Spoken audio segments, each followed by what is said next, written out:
Mukunda Silks grand opening on 23rd November at Dilshuk Nagar. 1400 rupees sarees, 111 rupees fancy pattu sarees, మీ సొంతం. గీతా జయంతి అన్నారు కదా, గీతా జయంతి అంటే ఆ రోజు రచించడం జరిగిందా, చెప్పడం జరిగిందా, ఎందుకు అది గీతా జయంతిగా చెప్పబడింది? పుస్తకం పుట్టినరోజు చూసారా అండి?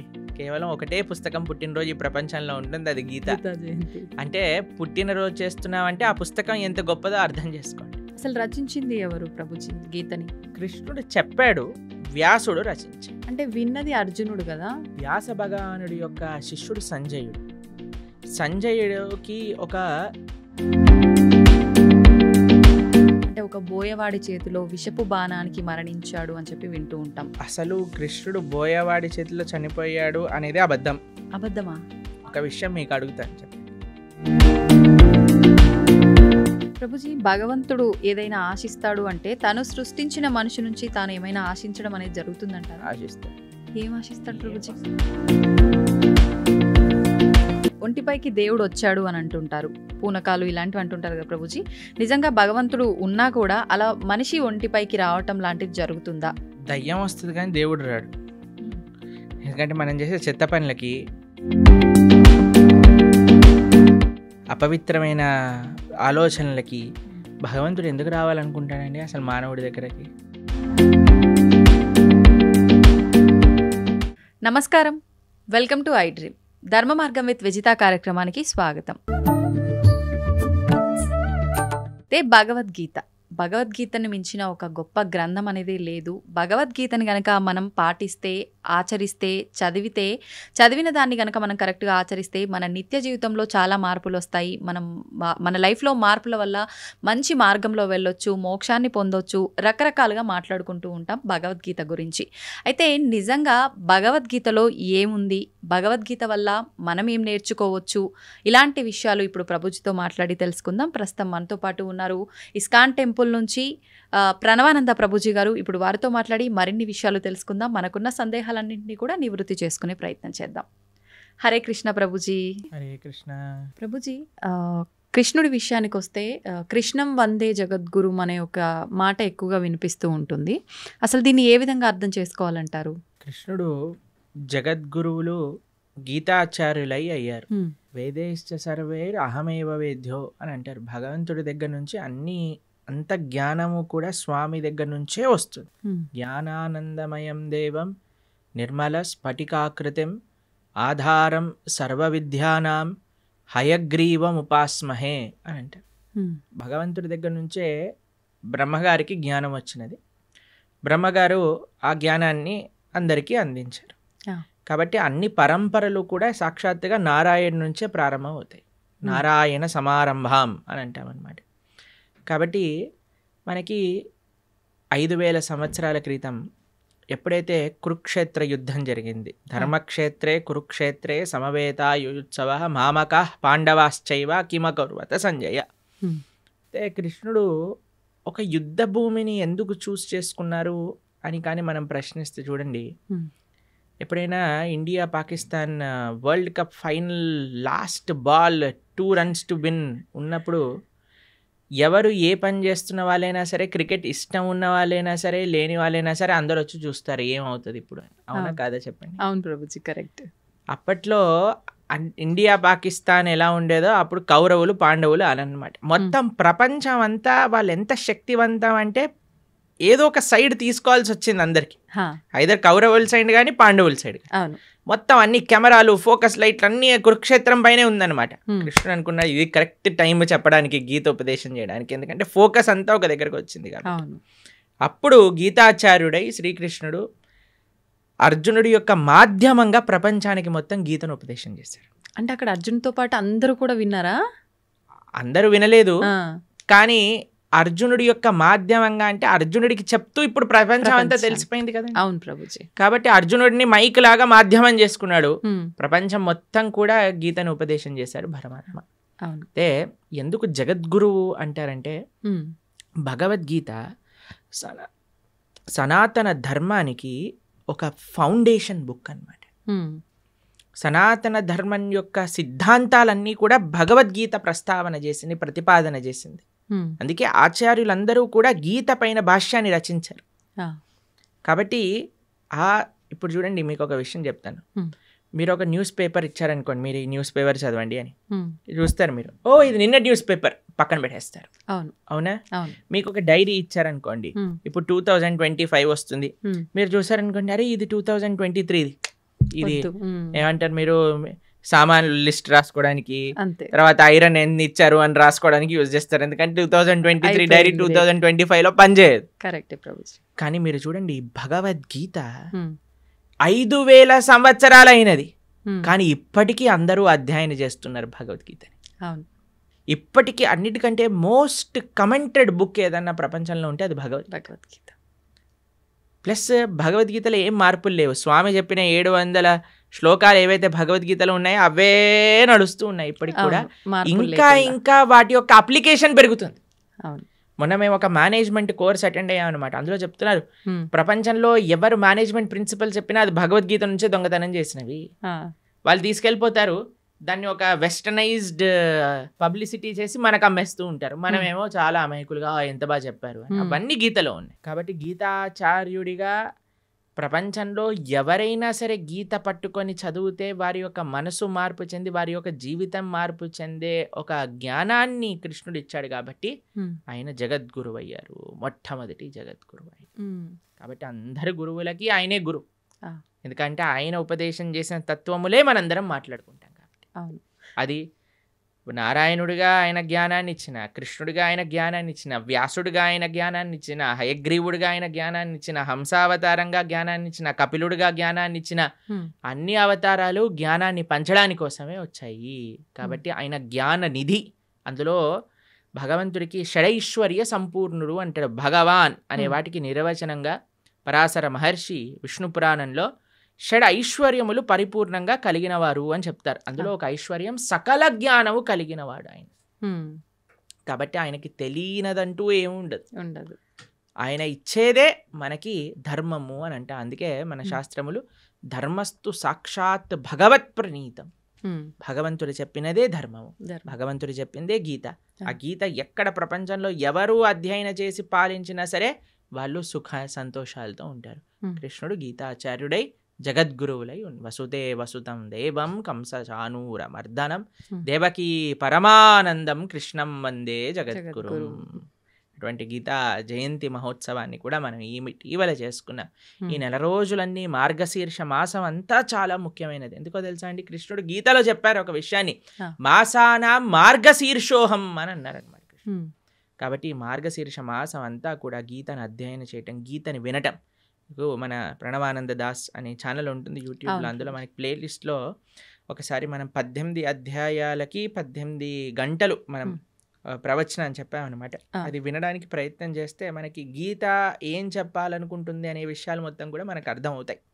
అలా గీతని వినటం, గీతని చదవటం, గీతని 10 మందికి ఇవ్వటం ఈ మార్గశీర్ష మాసంలో చాలా ముఖ్యమైన విధానం అన్నమాట. ప్రభుజీ, గీతా జయంతి అన్నారు కదా, గీతా జయంతి అంటే ఆ రోజు రచించడం జరిగిందా, చెప్పడం జరిగిందా, ఎందుకు అది గీతా జయంతిగా చెప్పబడింది? మీరు ఎప్పుడైనా పుట్టినరోజు, ఒక పుస్తకం పుట్టినరోజు చూసారా అండి? కేవలం ఒకటే పుస్తకం పుట్టినరోజు ఈ ప్రపంచంలో ఉంటుంది, అది గీతా జయంతి. అంటే పుట్టినరోజు చేస్తున్నామంటే ఆ పుస్తకం ఎంత గొప్పదో అర్థం చేసుకోండి.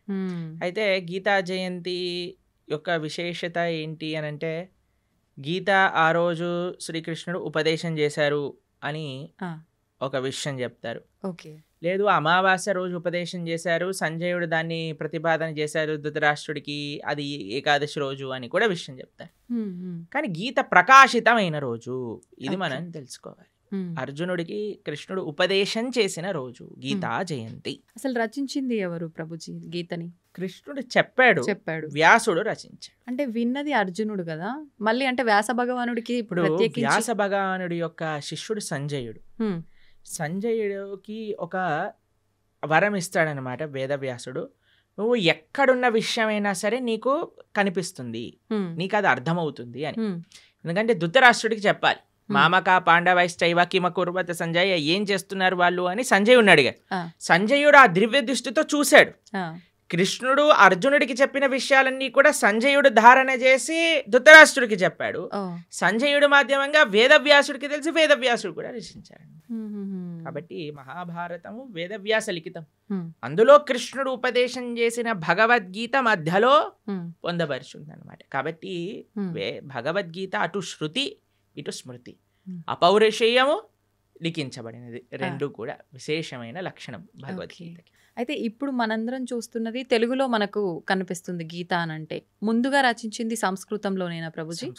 సంస్కృతంలో ఉన్నప్పుడు అంటే ఎవరంటే వాళ్ళు చదవడానికి అంటే బ్రహ్మాండంగా గీతని ఎవరైనా చదువుకోవచ్చు. చిన్నపిల్లలు, స్త్రీలు, వృద్ధులు, పురుషులు ఎవరైనా సరే గీత అధ్యయనం చేసుకోవచ్చు, బ్రహ్మాండంగా చదువుకోవచ్చు. ఇలా ప్రభుపాదుల వారి దయ వల్ల ఆయన ఏం చేశారంటే గీత యొక్క యాక్సెసిబిలిటీ ఎలా పెంచారు అని అంటే, ఏ లాంగ్వేజ్ సుమారుగా 70 కంటే ఎక్కువ లాంగ్వేజెస్లో శ్రీల ప్రభుపాదుల వారి యొక్క భగవద్గీత ట్రాన్స్లేట్ చేయబడింది.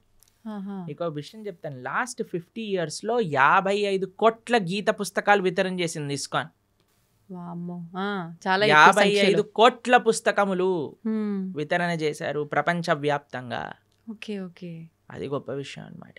కాబట్టి అలా మనం ఈ గీతా వితర అనేది చాలా ముఖ్యమైన సేవ. కాబట్టి మీరు ఏ లాంగ్వేజ్లో శ్రీల ప్రభుపాదుల భగవద్గీత యథాతథం అని మీరు టైప్ చేశారనుకోండి, మీకు ఈజీగా లభించేస్తుంది. దాన్ని చక్కగా మనం చదువుకోవటమే. అది తెలుగులో అంటే తెలుగులో, ఇంగ్లీష్లో అంటే ఇంగ్లీష్లో, హిందీలో అంటే హిందీలో, అన్నిట్లో ఉంది. ఇప్పుడు గీతని అంటే దానం చేయొచ్చా ప్రభుజీ? ఎవరికి దానం చేయొచ్చు అంటారు? ఒకవేళ దానం మన ఇంట్లో ఉండే పుస్తకాన్ని దానం చేసేయకూడదు. మన ఇంట్లో ఉండే పుస్తకాన్ని మనం చదువుకుంటూ ఇంకో పుస్తకాన్ని తీసి దానం చేయొచ్చు. ఇప్పుడు చూడండి, అందరికి ఒక క్రేజ్ పెరిగిపోయింది ఈ మధ్యలో రిటర్న్ గిఫ్ట్స్ అని. సరే, మీరు ఏ చిన్న ఫంక్షన్ చేసినా సరే రిటర్న్ గిఫ్ట్ ఇవ్వాలి. ఇప్పుడు వచ్చే గిఫ్ట్ కంటే వెళ్ళే గిఫ్ట్ ఇంకా ఈ ప్రెస్టీజియస్ గా ఉండాలి అని ఆలోచిస్తూ ఉంటారు. పెళ్లిల్లో ఉండే వాళ్ళందరూ ఆలోచిస్తుంటారు ఏమి ఇవ్వాలి, ఏం చేయాలని. మీరు ఏ వస్తువు ఇచ్చినా సరే ఇదేంటి, ఇది అందరు ఇస్తున్నారు, ఇదెందుకు, దీనికంటే ఎక్కువ తీయచ్చు కదా, అన్ని కంప్లైంట్స్ వస్తూ ఉంటాయి. ఎవరు సాటిస్ఫై చేయలేం. నా పర్సనల్ సజెషన్ ఏంటి అంటే, సనాతన ధర్మంలో ఉండే వాళ్ళు ఎవరైతే వివాహం చేసుకుంటారో రిటర్న్ గిఫ్ట్గా అందరికి ఒక గీతా పుస్తకాన్ని ఇవ్వండి. మంచి సలహా ప్రభుజీ. ఏదో ఒక ఆధ్యాత్మిక పుస్తకాన్ని ఇవ్వండి. దాన్ని ఏదో వంక పెట్టలేడు కదా, పెట్టలేరు, ప్రసాదంగా తీసుకుంటాడు కదా. చదివితే వాడు బాగుపడతాడు, మీకు ఆ పుణ్యం వస్తుంది. ఇప్పుడు చూడండి ఎన్ని మంచి విషయాలు ఉన్నాయో. ఒక వివాహంలో ఎంత కోట్లు ఖర్చు పెట్టేస్తున్నారండి. ఇప్పుడు మీరు చూసే ఉంటారు కదా. అసలు వివాహం పైన కాదు, వెనకాల ముందుండే తోకల పైన. అసలు వివాహం 10 నిమిషాలు అయిపోవాలి, మిగతావన్నీ రోజులు చేసేస్తున్నారు. సరే చేసుకొని ఇవ్వండి, కానీ కనీసం పెళ్లి రోజే ఇదైనా చేయండి. కనీసం సనాతన ధర్మ ప్రచారం అవుతుంది, మీకు పుణ్యం వస్తుంది, తీసుకున్న వాడికి ఒక ఆపర్చునిటీ దొరుకుతుంది గీతను చదువుకోవడానికి. కాబట్టి ఎంతమంది అయితే వివాహాలు చేసుకుంటున్నారో మీరు, కానీ ఈ వీడియో మీ దగ్గరకు వస్తే మీకు కృష్ణుడు ఒక అవకాశాన్ని ఇస్తున్నారు గీత పంచడానికి అని అనుకోండి. మాకు ఎంతో మంది తెలుసండి, చాలా మంది పెద్ద పెద్ద ఆఫీస్ ఫంక్షన్స్ జరిగినప్పుడు, ఏదైనా జరిగినప్పుడు, మొన్నే మేము ఆదిలాబాద్లో ఉన్నప్పుడు ఒక ఆయన 108 భగవద్గీత పుస్తకాలు తీసుకెళ్ళి వాళ్ళ ఇంట్లో జరిగే ఉత్సవంలో అందరికి ఇవ్వాలి అని తీసుకెళ్ళారనమాట. కాబట్టి తప్పకుండా మీకు కానీ గీత పుస్తకాలు కావాలి అని అంటే ఇస్కాన్ ఆదిలాబాద్కి మీరు కాంటాక్ట్ చేయండి. మీకు ఎన్ని వేలు కావాలంటే అన్ని 1000 పుస్తకాలు మేము పంపిస్తాం. చక్కగా మీరు రిటర్న్ గిఫ్ట్ రూపంలో గీత పుస్తకాన్ని ఇవ్వండి. అప్పుడు మీరు అడగచ్చు, వాళ్ళు చదవరండి, చాలా మంది ఇంట్లో ఉంటే చాలండి. మీకు స్టోరీ చెప్తాను. ఒకళ్ళకి మేము గీత ఇచ్చామన్నమాట. వాళ్ళు అన్నారు మా ఇంట్లో చదవరండి పుస్తకాలు అన్నారు. మీ పిల్లలైనా మీరు చదవకపోతే మీ పిల్లవాడు ఏం చదువుతాడండి, వాడికి అసలు ఇంట్రెస్ట్ లేదండి అని. సరే అయ్యా మీ ఇంట్లో పెట్టుకో, ఎవడైనా వచ్చినప్పుడు చదువుతాడు వాడు అని అన్నాను. సరే అని వాళ్ళ ఇంట్లో పెట్టుకున్నారనమాట. పెట్టుకుంటే వాళ్ళ ఇంట్లోకి హైదరాబాద్లో ఉంటారు వాళ్ళు. అయితే వాళ్ళ ఇంట్లో ట్రీట్మెంట్ కోసమని వాళ్ళ చుట్టాలు ఎవరో 3 రోజుల కోసం వచ్చారట హైదరాబాద్లో ఉండడానికి. అయితే 3 రోజులకి పాటు ట్రీట్మెంట్, హాస్పిటల్కి వెళ్ళి ఇంటికి రావటం అలా జరుగుతుంది. వాళ్ళు అనుకున్నారట సాయంత్రం పూట ఏం చేయాలి అని. వాళ్ళకి పుస్తకం షెల్ఫ్లో గీత కనిపించింది. అయితే మేము చెప్పాము ఎవరో ఒకరు చదువుతారు, మీరు ఉంచుకోండి ఇంట్లో అని అన్నాను. అంతే. వాళ్ళు తీసుకున్నారు, వాళ్ళు చదివారు, వాళ్ళకి చాలా నచ్చింది ఆ పుస్తకం. వాళ్ళ ఇంటికి తీసుకెళ్ళిపోయారు. వాళ్ళు ఉండేది ఎక్కడో మహబూబ్ నగర్ ప్రాంతంలోనే ఎక్కడో. వాళ్ళు గీత చదివి వాళ్ళు భక్తులు అయిపోయారు. మేము ఒక కార్యక్రమానికి వెళ్ళినప్పుడు వాళ్ళు మాకు ఈ విషయం చెప్పారు, ప్రభుజీ మీరు ఒకళ్ళ గీత ఇస్తే వాళ్ళ ఇంట్లో ఉన్న గీత మేము చదివితే మేము భక్తులం అయిపోయాం. ఎవరికొకరికి ఉపయోగపడింది. ఎవరికొకరికి ఇప్పుడు బాంబు పెట్టారనుకోండి ఎక్కడో ఒక చోట పేలుతుంది కదండి. అలానే గీత కూడా అంతే, మన దగ్గర ఉండాలంతే. మీరు చదవకపోతే మీ పిల్లలు చదవకపోతే మనవాళ్ళు మనవరాళ్ళు ఎవరో ఒకరు చదువుతారు. గీత ఉన్న దగ్గర తరించకపోవటము అంటూ ప్రశ్నే లేదు. గీత ముట్టుకున్నవాడు, చూసినవాడు, దర్శించుకున్నవాడు, ఒక పేజ్ చదివినవాడు, ఒక అక్షరం చదివినవాడు అందరూ తరిస్తారు, దాంట్లో ఎటువంటి డౌటే లేదు. ఏ లాంగ్వేజ్ లో ఉన్నది చదివినా కూడా మనకు ఏ లాంగ్వేజ్ లో ఉన్న గీతా మహాత్యం చెప్తుంది, గీత ఎక్కడైతే ఉంటే అది సాక్షాత్తుగా ప్రయాగ క్షేత్రంతో సమానము. కాబట్టి మన ఇంట్లో మనకి చాలా ముఖ్యమండి. మనకి మీకు సాంప్రదాయంలో చూస్తే మనం మంగళం అని మంగళహారతి భగవంతుడికి సమర్పణ చేస్తాం. అందులో శాస్త్రాలకు కూడా మనం మంగళహారతి సమర్పణ చేస్తాం అన్నమాట, ఏవైతే వైదికమైన గంధములు మన ఇంట్లో ఉంటాయి. కాబట్టి ప్రతి ఒక్కళ్ళింట్లో గీత, భాగవత, రామాయణాదులు ఉండవలసినదే. మీరు అనుకోకండి మా ఇంట్లో ఎవరు చదవరు, తెచ్చి పెట్టండి, ఎవరో ఒకరు చదువుతారు. పూజ రూమ్ లో పెట్టి ఉంచొచ్చా ప్రభుజీ? పూజ రూమ్ లో పెట్టేసి మంచిగా వాటికి అన్ని క్లాత్ కట్టేసేసి లోపల పెట్టేసి దండలేసేసి పుష్పాలు, పూలు, పసుపు చదవాలన్నా సరే ఆ మూట తీయటం కూడా పలకన్నా సరే వద్దులే బాబు అన్నట్టుగా ఉండకూడదు. యాక్సెసిబుల్ గా ఉండాలి ఎవరైనా చదువుకోవాలన్నప్పుడు. అవును. కాబట్టి పూజ చేసేయమనండి అంటే ఇప్పుడు అందరూ మొన్న గీతా జయంతి రోజు ప్రవచనం చెప్తున్నాం అనమాట. ఏమన్నా మీ అందరికీ ఇప్పుడు భగవద్గీత ఆరాధన ఎలా చేయాలో చెప్తాను, అందరు ఫస్ట్ ఆచమనం చేయండి అనగానే అందరు పుస్తకాలు తీసుకొని రాసుకుంటున్నారనమాట. ఫస్ట్ ఆచమనం చేయాలి, దాని తర్వాత మీ కుడి చేత్తో గీత తీసుకోండి, కుడి చేత్తో గీత తీసుకోండి, ఎడం చేత్తో పట్టుకోండి, దాన్ని ఓపెన్ చేయండి, చదవటం ప్రారంభించండి, ఇదే ఆరాధన అంటే ఓ ఇదేనా ఆరాధన, మేము ఇంకేదైనా చెప్తారు అనుకున్నాం ప్రభుజీ గారు, ఏం పుష్పాలు తేవాలి, ఏం అభిషేకాలు చేయాలి అని. కాబట్టి అంటే భగవంతుడి ఫోటోకు ఆరాధన చేసినట్టు చేయాలనుకున్నారు. ఒక్కొక్క విధానం ఒక్కొక్క వస్తువుకి ఒక్కొక్క రకంగా ఆరాధన చేస్తాం. గ్రంథాలకి ఆరాధన ఎలా చేస్తాము అని అంటే అధ్యయనం చేయటమే ఆరాధన, అది చదవటమే ఆరాధన.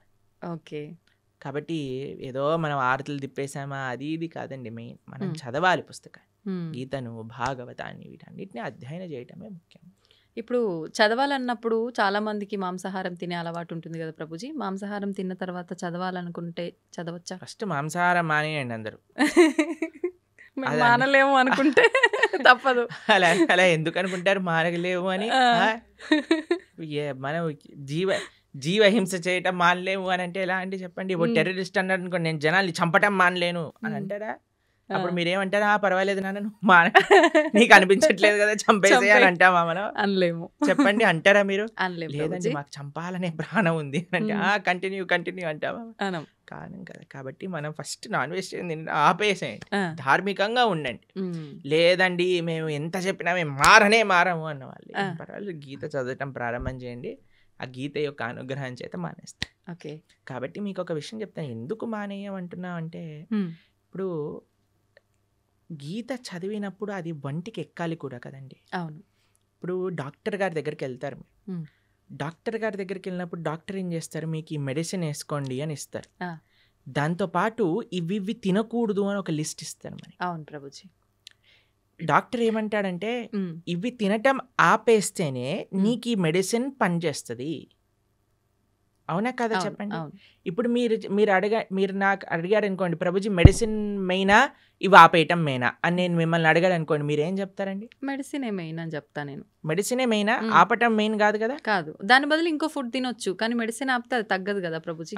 నేను అడిగే ప్రశ్న ఏంటి అంటే, ఇప్పుడు ఈ మెడిసిన్ మెయిన్ అనుకున్నాం అనుకోండి, ఈ మెడిసిన్ వేసుకుంటూ డాక్టర్ తినద్దు అన్న విషయాలు కూడా తింటూ ఉన్నాం అనుకోండి, మనకి మెడిసిన్ శరీరం పైన పనిచేస్తుందా? పనిచేయదు.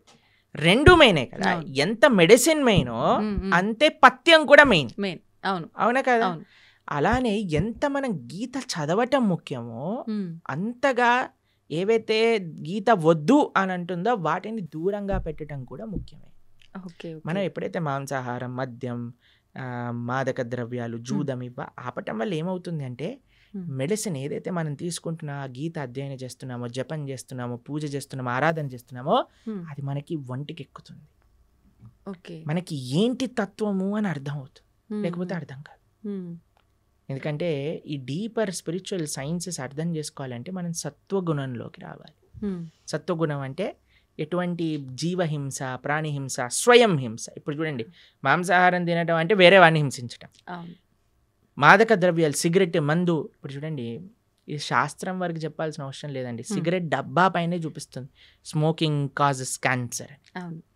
మీరు సినిమాలలో ఒక చిన్న మందు బాటిల్ చూపించాడంటే పక్కన smoking and drinking is dangerous to health అని అంటుంది. అవును ప్రభుజీ. ఒకటి మీరు వేరే వాళ్ళనైనా హింసిస్తున్నారు, మీ శరీరాన్ని మీరు స్వయంగానే హింస పెట్టుకుంటున్నారు. ఎక్కడైతే హింస ఉన్నదో అక్కడ ధర్మం ఉండలేదు. మొన్న మేము ఒక విషయంలో చెప్తున్నాం అనమాట. హిందూ అంటే అర్థమే హింసకి ఎంతో దూరంగా ఉండేవాడే హిందువు.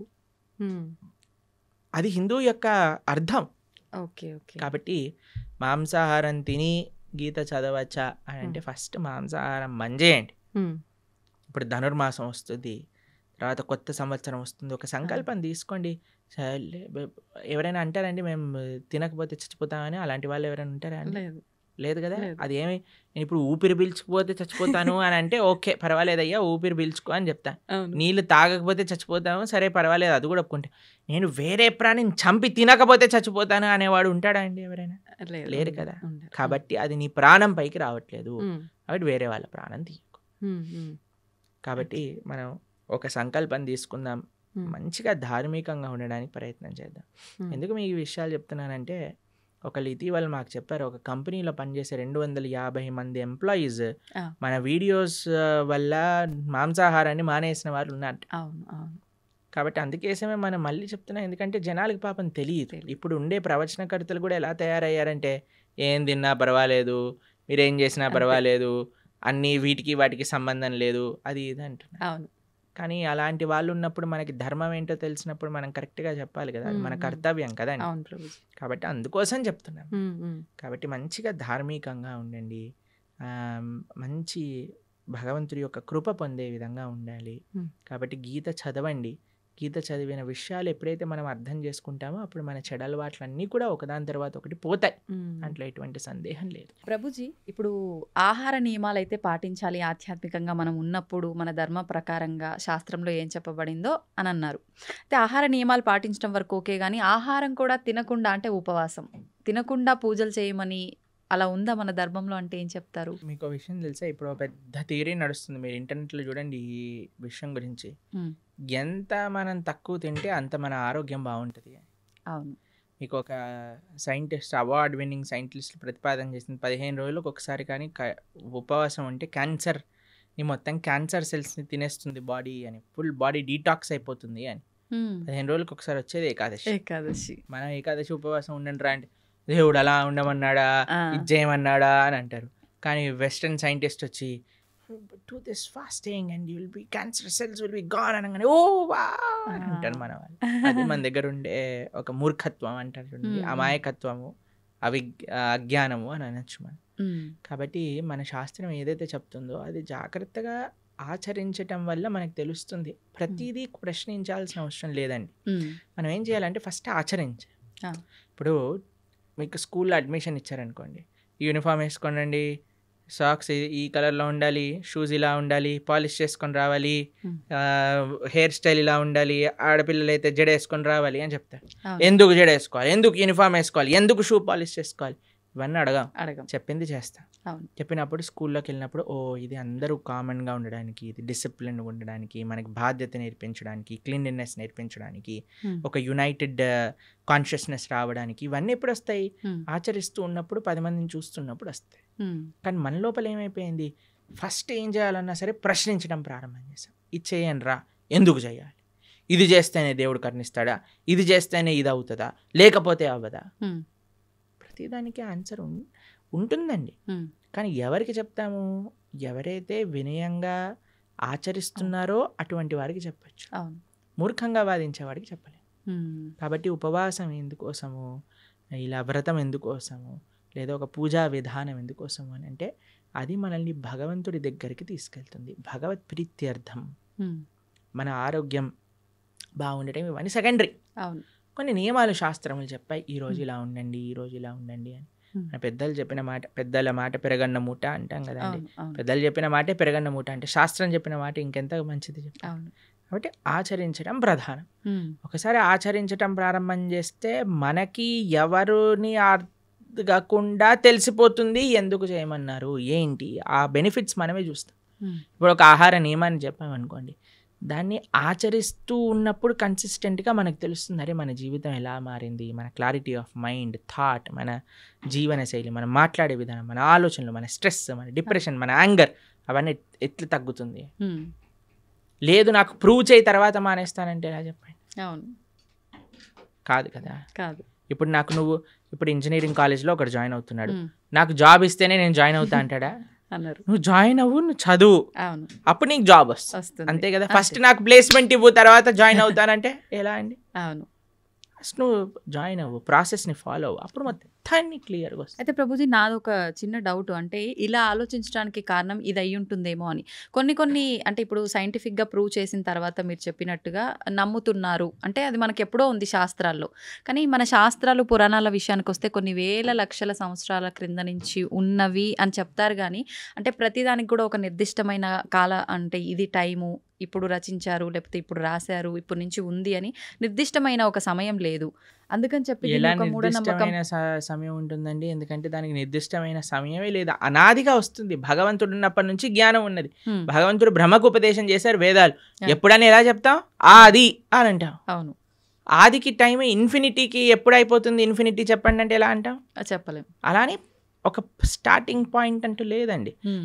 కొన్ని విషయాలకు చెప్పొచ్చు. భగవద్గీత 5,000 సంవత్సరాలు అయింది. అవును. ఎందుకంటే కృష్ణుడు ఆవిర్భావం అప్పుడైంది. ఆ. కృష్ణుడు 125 సంవత్సరాలు ఉన్నప్పుడు అర్జునుడికి భగవద్గీత ఉపదేశం చేశారు. ద్వాపర యుగం అయిపోయింది, కలియుగం స్టార్ట్ అయిపోయింది. కాబట్టి సుమారుగా ఇన్ని సంవత్సరాలు. ఇప్పుడు కృష్ణుడు పుట్టినరోజు ఏదైతే కృష్ణాష్టమి చేసుకుంటారో అప్పుడు రాస్తారు 5,000 ఇన్నో సంవత్సర జన్మాష్టమి అని.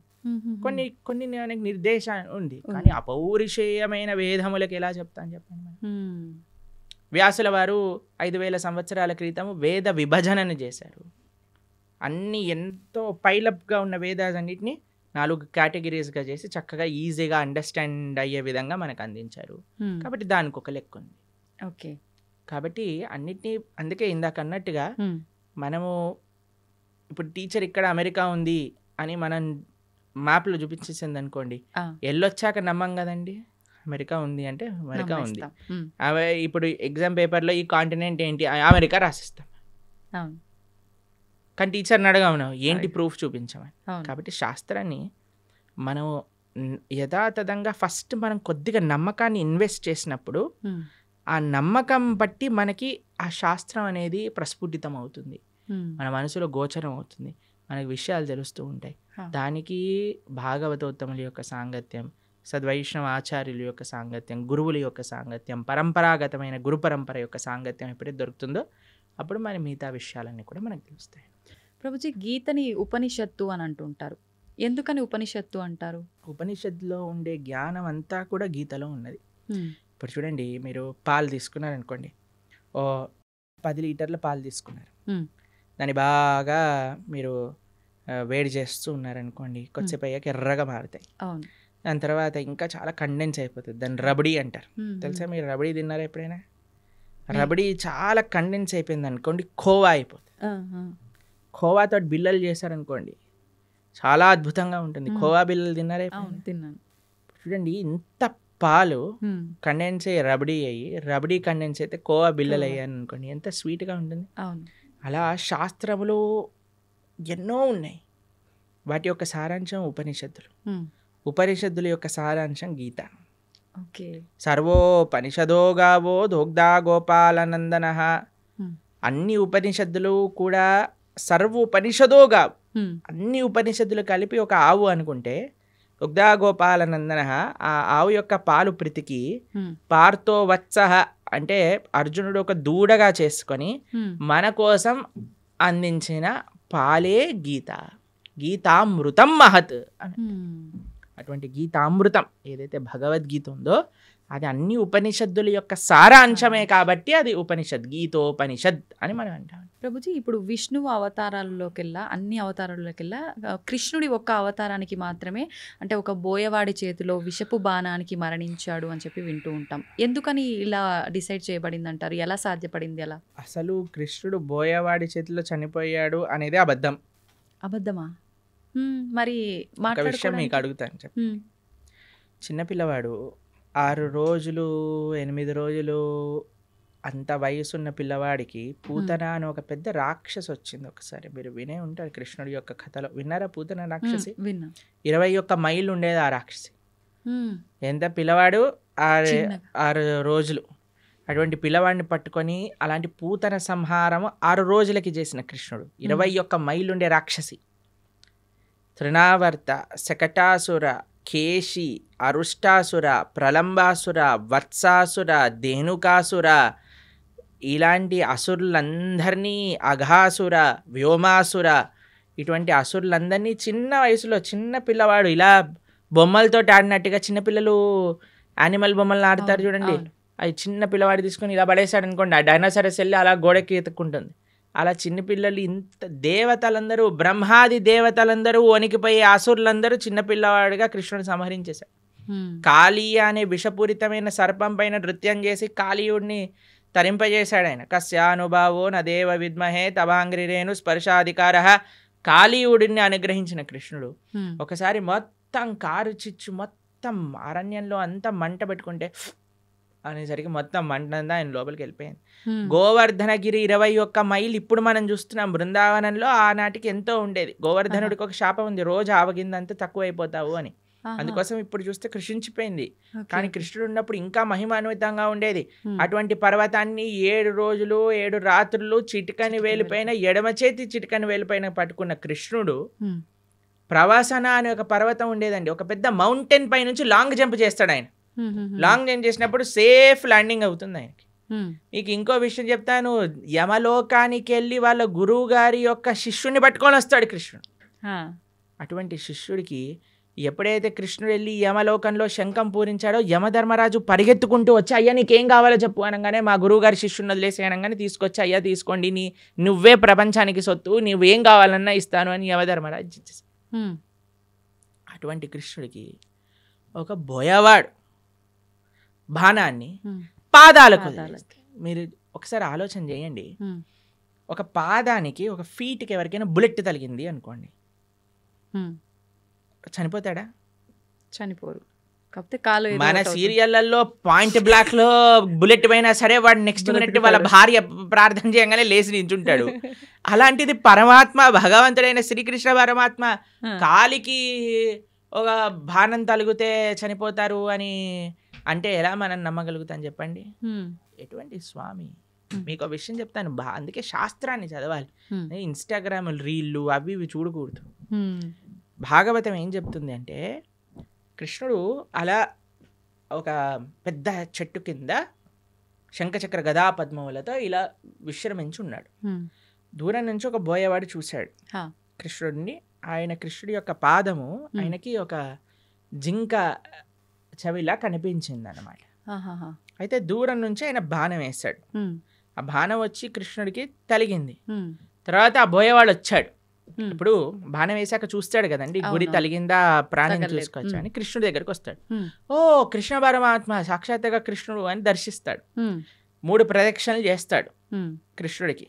కృష్ణుడు అంటే, అయ్యా నీకు మోక్షాన్ని ఇచ్చేస్తున్నాను అని, నువ్వు నా విరమణ చేసే నేను లీలలో, నా అంతర్ధానం అయ్యే లీలలో నువ్వు కూడా నీ యొక్క కాంట్రిబ్యూషన్ ఇచ్చావు కాబట్టి నీకు మోక్షాన్ని షూట్ చేసిన వాడేమో మోక్షానికి ఇచ్చేసాడు ఆయన, ఈయనేమో శరీరాన్ని విడిచిపెట్టేశారంటే ఎంత విచిత్రం చూడండి. దాని తర్వాత ఏదో ఆ బాణం అలానే ఉంది.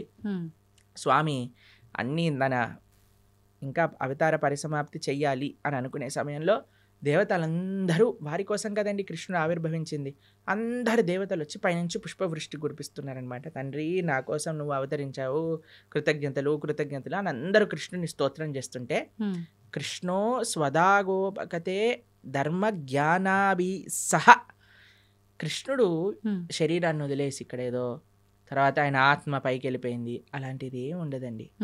ఆయన స్వయంగా శరీరం పూర్తి శ్రీకృష్ణ పరమాత్మ, ఆయనకి ఆత్మ వేరు శరీరం వేరు కాదండి. కృష్ణుడు మనలాగా జీవుడు పంచభౌతికమైన దేహం కాదండి. జన్మ కర్మచ మే దివ్యం. ఆయన జన్మ దివ్యం, ఆయన కర్మ దివ్యం, ఆయన శరీరం దివ్యం. ఆయన ఎలా అయితే ఆ చెట్టు కింద కూర్చున్నారో అలానే శరీరంగా ఆయన యొక్క ధామానికి చేరుకున్నారు కృష్ణ పరమాత్మ. ఎప్పుడు ఆయన అవతార పరిసమాప్తి చెయ్యాలి ఆయన ఆ సంకల్పం చేసేసుకున్నప్పుడు. కాబట్టి ఆ బోయవాడి చేతితో చనిపోయాడు అనేది పెద్ద అబద్ధం. ఇప్పుడు ఇక్కడ అంటే ఈయనకు మోక్షం కల్పించడం కోసమే ఆ బాణం తగలడమా ప్రభుజీ, లేదంటే రాముడు వాలిని చెట్టు చాటు అది నుంచి కూడా అబద్ధమే. చంపటము ఇదంతా? ఎందుకంటే వాలి చనిపోయే ముందు రాముడికి క్షమాపణ అడిగి అయ్యా నువ్వు చేసింది ధర్మమే హ్మ్. అని వాళ్ళ కుమారుడిని రాముడికి సరెండర్ చేయించి వెళ్ళిపోతాడు. మ్మ్. కాబట్టి భగవంతుడికి మనలాగా every action as equal and opposite reaction లాంటి ఉండదు. స్వామి దగ్గర పనిచేయవండి. ఓకే, కానీ ప్రతి స్వామికి ఒక్కరు కర్మ ఉండదు. అదే అదే ఉదాహరణగా అంటున్నా కదా, తీసుకుంటారు. మనకి మ్మ్. మనం WhatsApp university, Instagram college, Facebook tuitions ఇవన్నీ తీసుకుంటాం కాబట్టి మనం ఇలా తయారయ్యాం. మ్మ్. మ్మ్. కానీ శాస్త్రంగా అర్థం చేసుకోవాలి మనం. మ్మ్. కావున కృష్ణుడికి భగవంతుడికి పుట్టుక ఉండదు, భగవంతుడికి మరణం ఉండదు. ప్రభుజీ ఇప్పుడు మనకున్న 4 యుగాల్లో ప్రస్తుతం కలియుగంలో ఉన్నాము. అయితే కలి ప్రభావం వల్ల రకరకాల పాపాలు పెరిగిపోతున్నాయి, అది కలి ధర్మం అంటుంటారు. మరి ఈ కలియుగంలో మన అంటే తప్పు ఒప్పులని మన కర్మలని తప్పించుకునే శక్తి మనకు ఉందంటారా? కలో దోష నిదేరాజన్ అస్తి ఏకోన్ మహాన్ గుణాన్ కీర్తనాదేవ కృష్ణస్య ముక్త సంగపరం రజేత్ అని మన శాస్త్రం చెప్తుంది. మ్మ్. కలియుగంలో మీరు చెప్పినట్టుగా దోషాల నిధి. ఇంకా మీకు ఒక విషయం చెప్పనండి, కలియుగం స్టార్టే అవ్వలేదు. ఆ. ఇది ఇంకా యుగ సంధి కాలము అని అంటారు. మొట్టమొదటి 5000 సంవత్సరములు, మ్మ్. 5000 సంవత్సరములు, 6000 సంవత్సరాలు అలా చేంజ్ అన్నమాట, బ్రిడ్జ్ టైం ఇది. అంటే ఆహా. ద్వాపేవ కేవలం కలోర్నాస్తైవ నాస్తైవ నాస్తైవ గతిరన్యదా. ఇది శాస్త్రం చెప్పింది. ఈ కలియుగంలో తరించడానికి ఇంకొక మార్గం లేదు, మ్మ్. హరినామమే మనకి శరణు. యదాప్నోతి తదాప్నోతి కలౌ సంకీర్త కేశవం అని అంటారు.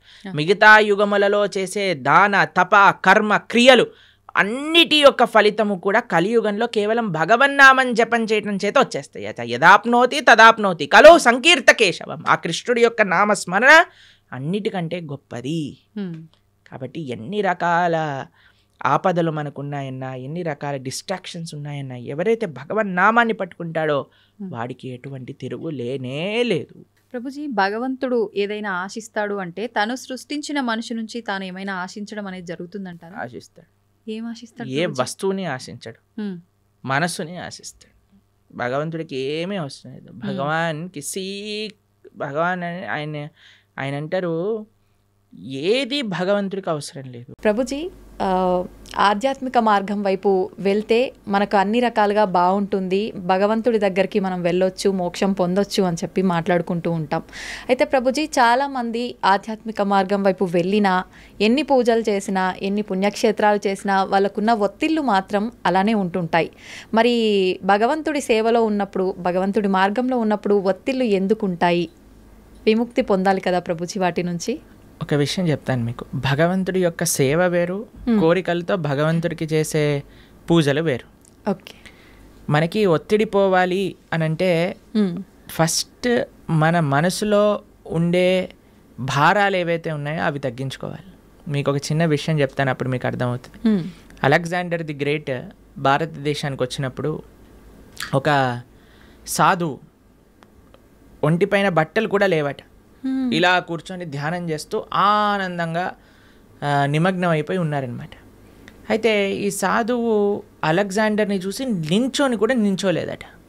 అయితే ఆయనకు చాలా కోపం వచ్చింది. అదేంటి, నేను ఇంత పెద్ద రాజును వస్తే నించోవట్లేదేంటి అని ఆయన ఏం చేశారు, ఒక వ్యక్తిని పంపించారు.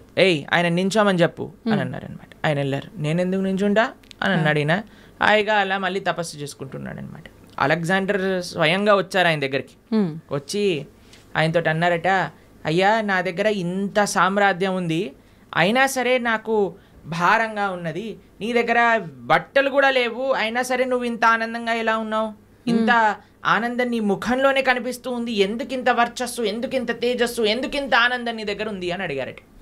అయితే ఈయన అన్నారట, ఒక చిన్న రాయి, ఇంతే రాయి కింద నుంచి తీసుకొని అలెగ్జాండర్ని అన్నారట, ఇది నువ్వు పట్టుకోవచ్చా? అయితే అలెగ్జాండర్ అన్నారట, ఇంత చిన్న రాయి పట్టుకోవటంలో నాకేముంది, పట్టుకుంటాను, ఇవ్వండి అని చేతిలో పెట్టాడు. అలానే పట్టుకొని ఉంచు అని అన్నారట. ఇలా పట్టుకున్నారు. గంట సేపు అయింది, 2 గంటలు అయింది, 3 గంటలు అయింది. అలా టైం పెరుగుతూ ఉండేసరికి ఆయన చేతి మొత్తం కూడా ఎంత హెవీగా అనిపించిందంటే అంత హెవీగా లాస్ట్ కింద పడేశారు. అమ్మో నేను ఇంకా పట్టుకోలేను, అదేంటి ఇంత చిన్న రాయి నేను పట్టుకుంటాను, అది చేస్తా ఇంచేస్తాను అన్నావు కదా, ఇప్పుడేమైంది అని అంటే, అమ్మో చాలా కష్టం, చాలా కష్టం. సరే ఒక చిన్న రాయే కొద్దిసేపటి తర్వాత ఎంత భారంగా మారిపోయింది మనకి. నిజమే. కానీ మనము భగవంతుడి దగ్గరికి ఎందుకు వెళ్తున్నాము?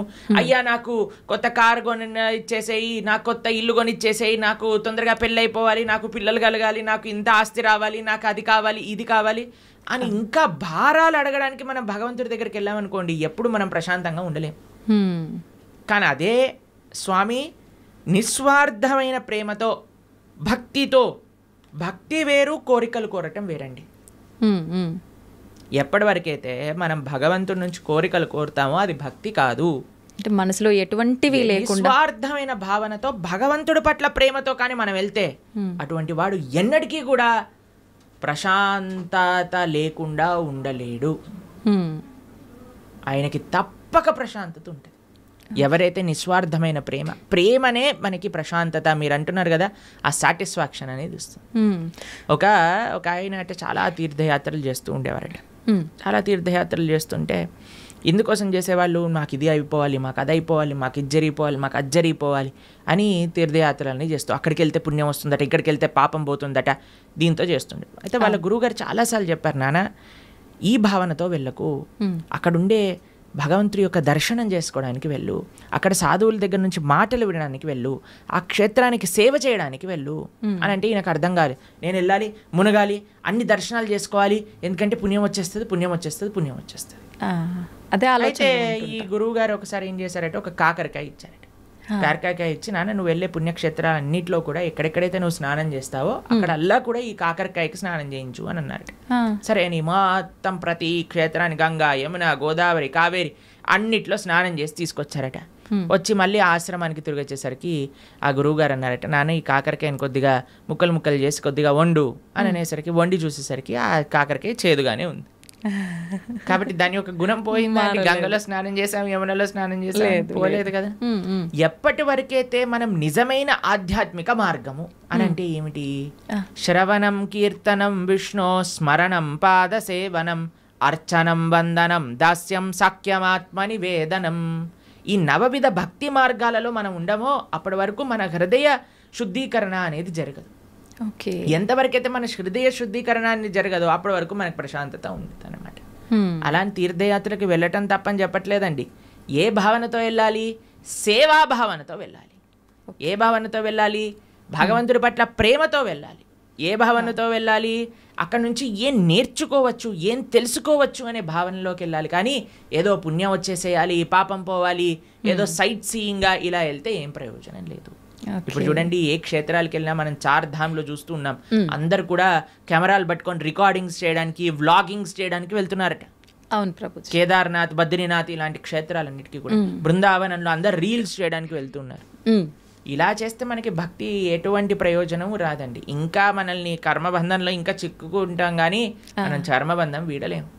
కానీ ఎప్పుడైతే మనం సాధువుల దగ్గర నుంచి శ్రద్ధగా వింటామో, ఎప్పుడైతే మంచి విషయాలు స్మరిస్తామో, ఎప్పుడైతే చక్కగా జపం చేస్తామో భగవన్నామాన్ని, ఎప్పుడైతే భాగవత రామాయణాదులు చదువుతామో అప్పుడు నిజమైన శుద్ధీకరణ అనేది జరుగుతుంది. అప్పుడు నిజమైన ఒత్తిడి, స్ట్రెస్ అని ఏవేవో అంటున్నాం కదా, అవన్నీ పోతాయి. ఆనందంగా మనం భగవంతుడి దగ్గర ఉండొచ్చు. ఓకే ప్రభుజీ, కొంతమంది అనుకుంటారు నేను భగవంతుడి ధ్యాసలోనే ఉండాలి, ఆయన మొత్తం ఆయనకే అంకితం అయిపోవాలి అంటే కుటుంబ వ్యవహారాల్లో ఉంటుంటారు. కానీ ఎక్కువగా నేను ఆధ్యాత్మికం వైపు నడవాలి అనుకుంటున్నాను అనుకున్నా కూడా మనసు అనేది ఏకాగ్రత ఉండదు. అటువంటి వారు ఏం చేయాలి ప్రభుజీ?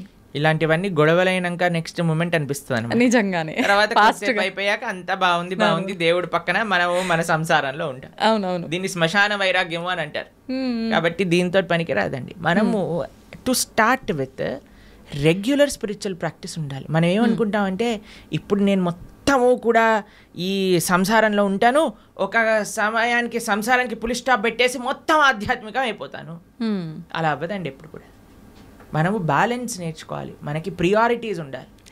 కాబట్టి అలా మొత్తం వెళ్ళిపోతాను, మొత్తం మునిగిపోతాను అని చాలామంది మాకు కూడా చెప్తూ ఉంటారు. ప్రభుజీ ఇంకొక 4 సంవత్సరాలు వెయిట్ చేయండి, 4 సంవత్సరాల తర్వాత నువ్వు ఉంటావా లేదో తెలియదు కదా. అవును, ఎవరు ఉంటారో లేదో తెలియదు కదండి. ఒక నెక్స్ట్ క్షణంలోనే ఏమవుతుందో చెప్పలేం కదండి. నిజమే ప్రభుజీ. దేహినాం క్షణ భంగురహ అని అంటారు. తామరాకు పైన నీటి బొట్టు లాంటిది అనమాట మానవ జన్మ. ఇప్పుడు చూస్తున్నాం మనం, అసలు ఆశ్చర్యపోతున్న. అసలు మీరు ఎప్పుడైనా ఇంటర్నెట్లో చూసారనుకోండి, ఒకళ్ళు ఇలా పెళ్ళిళ్ళల్లో డాన్స్ చేస్తూ వెళ్ళిపోతారు, చిన్న చిన్న పిల్లలు. ఇప్పుడు వయసుతో సంబంధం లేదు హార్ట్ అటాక్ రావడానికి. అలానే ఎవరికైనా వస్తుంది అని కాదండి, మనకి తెలియదు ఎవరికి ఏమవుతుందో అనే విషయం. అవును. కాబట్టి మనం ఏమంటున్నామంటే, ఒకనాడు ఇలా చేస్తాము, ఒకనాడు అలా చేస్తాము అన్నదానికంటే మనకి ఇప్పుడున్న సమయంలో కొద్దిగా సమయం భగవంతుడి కోసం తీయండి, కొద్దిగా సమయం వెచ్చించండి భగవంతుడి కోసము. ఓకే. వెచ్చించి చక్కగా దాన్ని మంచి ఆధ్యాత్మిక మార్గంలో యూజ్ చేయండి. ఎందుకంటే అదే మనకి శాశ్వతమైన ఫలితాన్ని ఇస్తుంది. స్వల్పమప్యస్య ధర్మస్య త్రాయతే మహతో భయాత్ అని కృష్ణుడు భగవద్గీతలో చెప్పారు. నువ్వు ఇంత చేస్తే నీకు ఇంత ఇస్తా, ఇంతగా కృష్ణుడు స్వీకరిస్తాడటండి. ఇంత చేస్తే, మనం ఇంత చేస్తే భగవంతుడు ఇంత అనుకుంటాడట దాన్ని. కానీ ఈ ప్రపంచంలో వాళ్ళకి ఇంత చేసినా సరే వాళ్ళు అనుకుంటారు, ఏం చేశాడు వీడు నాకు, పెళ్ళిళ్ళల్లో ఇలానేనా మమ్మల్ని చూసుకునేది, అలానేనా మమ్మల్ని చూసుకునేది అని కొట్లాటలు పెట్టడానికి జనాలందరూ రెడీగా ఉంటారు. కానీ భగవంతుడు రివర్స్. కానీ మనం ఈ ప్రపంచంలో ఉండే వాళ్ళందరినీ సాటిస్ఫై చేయడానికి ప్రయత్నం చేస్తున్నాం, ఈజీగా సాటిస్ఫై అయ్యే భగవంతుడిని వదిలేస్తున్నాం. అది మనం చేసేదన్నమాట. కానీ మనం ఏమంటున్నామంటే బ్యాలెన్స్డ్గా ఉండండి, మంచిగా ప్రతిరోజు కొద్ది సమయమైనా గీత చదువుకోవడానికి. మీరు చూడండి, ఏ మతం వాళ్ళైనా అండి చిన్నప్పటి నుంచి పిల్లలకి నేర్పిస్తారు వాళ్ళ మతం ఏంటి, వాళ్ళ సాంప్రదాయం ఏంటి, అసలు వాళ్ళ పుస్తకాలు ఏంటి, పుస్తకాలు చదవటం కానీ వాళ్ళ యొక్క ఉత్సవాలు. మనకి ఎప్పుడు చిన్నప్పటి నుంచి ఎంజాయ్మెంట్ ఎంజాయ్మెంట్ ఎంజాయ్మెంట్ ఎంజాయ్మెంట్ తప్ప మిగతాది ఏమీ మనం నేర్పించట్లేదు. ఎంతమంది తల్లిదండ్రులు పిల్లలకి గీతా భాగవతాదులు చెప్తున్నారు చెప్పండి ఒకసారి? చాలా తక్కువగా ప్రభుజీ. అప్పుడు మన ధర్మం ఎలా ముందుకెళ్తుంది చెప్పండి? కాబట్టి మనం జాగ్రత్తగా కొద్దిగా టైం తీసుకొని ప్రతిరోజు కానీ మనం చదువుతూ పిల్లలకి చెప్తూ ఉంటే అప్పుడు కరెక్ట్ సమాజం అనేది మంచిగా ఉంటుంది, దృఢంగా ఉంటుంది. అది ముఖ్యం అన్నమాట. ఓకే ప్రభుజీ, వింటుంటాం సాధారణంగా పెద్దవాళ్ళు అంటుంటారు, వీడు కారణ జన్మురా అని చెప్పి. అసలు నిజంగా కారణ జన్ములు అంటే ఎవరు ప్రభుజీ? సృష్టిలో ఉన్న ప్రతి ఒక్కరూ కారణ జన్ములే అంటారా? కారణ జన్ములు అనేదానికంటే కర్మ జన్ములు అనడం బెటర్ ఏమో, ఎందుకంటే అందరూ వాళ్ళ కర్మ ఫలితంగా జన్మిస్తూ ఉంటారు. కారణ జన్మలు అని అంటే ఎవరైతే మహానుభావులు ఉంటారో, మహాభక్తులు ఉంటారో, ప్రపంచంలో ఉండే వాళ్ళందరినీ భక్తి మార్గంలో ధార్మికంగా నడిపించడానికి ప్రయత్నం చేస్తూ ఉంటారో, వాళ్ళ ఆచరణ ద్వారా, శాస్త్ర అధ్యయనం ద్వారా 10 మందికి మంచి చేయడానికి ప్రయత్నం చేస్తుంటారు. అటువంటి మహానుభావులు కారణ జన్ములుగా మనం చెప్పొచ్చు. ఎంతో మంది మహానుభావులు మన భారతదేశంలో కారణ జన్ములుగా ఒక ప్రయోజనం కోసం అవతరించిన వాళ్ళు ఉన్నారు. మన ఆచార్యులు జగద్గురు శంకరాచార్యులు కానీ, జగద్గురు మధ్వాచార్యులు కానీ, జగద్గురు రామానుజాచార్య స్వామి వారు, శ్రీ చైతన్య మహాప్రభు, వల్లభాచార్యులు, శ్రీల ప్రభుపాదులు వారు, ఇటువంటి మహానుభావులు జన్మిస్తారు. వాళ్ళని కారణ జన్ములు అని అంటారనమాట. కానీ మనలాంటి జీవులందరం కూడా మన కర్మ ఫలితాన్ని అనుభవించడానికి జన్మించిన వాళ్ళమే అనమాట. మనం చేసుకున్న పుణ్య పాపాలను అనుభవించడానికి ఈ ప్రపంచంలోకి వచ్చాం. కాబట్టి కర్మ వల్ల జన్మించే జీవులందరూ కూడా కారణ జన్ముల యొక్క మార్గాన్ని అనుసరించాలి. వాళ్ళు చూపించిన మార్గాన్ని, వాళ్ళు ఇడిపిచ్చిపెట్టిన లెగసీ ఏదైతే ఉందో దాన్ని ఫాలో అవటం వల్ల, వాళ్ళ టీలింగ్స్ ఫాలో అవటం వల్ల మనం కూడా జన్మలేని ఒక చక్కటి భగవంతుడి యొక్క లోకానికి చేరుకోగలుగుతాం అనమాట. కాబట్టి ఆచార్యులు కారణ జన్ములు, వాళ్ళకి కర్మ లేదండి. ఏ మహా భగవద్భక్తుడు ఆవిర్భవించినప్పుడు భగవంతుడు స్వయంగా ప్రేరణ చేస్తే, అయ్యా నువ్వు వెళ్ళి జనాలను ఉద్ధరించు అని చెప్తే కానీ వాళ్ళు రారు. అటువంటి మహాభాగవతోత్తములని మనం కూడా ఆశ్రయిస్తే మనం కూడా ఈ జన్మ రాహిత్యం పొంది భగవంతుడి యొక్క సేవ చక్కగా ఆ భగవంతుడి యొక్క లోకంలో చేసుకోగలుగుతాం. ప్రభుజీ, ప్రతి ఒక్కరికి కూడా ముందు జన్మకు సంబంధించిన వాసనలను బట్టి పాపపుణ్యాలు ఉంటాయి కదా, మరి వాళ్ళకు అంత గత జన్మలకు సంబంధించిన ఉంటాయి కదా, మరి వాళ్ళకి ఎందుకు ఉండవు కర్మలు? ఆచార్యులక, మహాభాగవతోత్తములక, ఎందుకంటే వాళ్ళు భగవంతుడు పంపిస్తే ఈ ప్రపంచంలోకి వచ్చిన వాళ్ళు. వాళ్ళందరూ కూడా భగవంతుడి యొక్క లోకంలో ఉండేవాళ్ళు అనమాట. అయ్యా నువ్వు ఉద్ధరించడానికి వెళ్ళు అని వాళ్ళని పంపిస్తే వాళ్ళు వచ్చి మనల్ని ఉద్ధరించడానికి ప్రయత్నం చేస్తారు.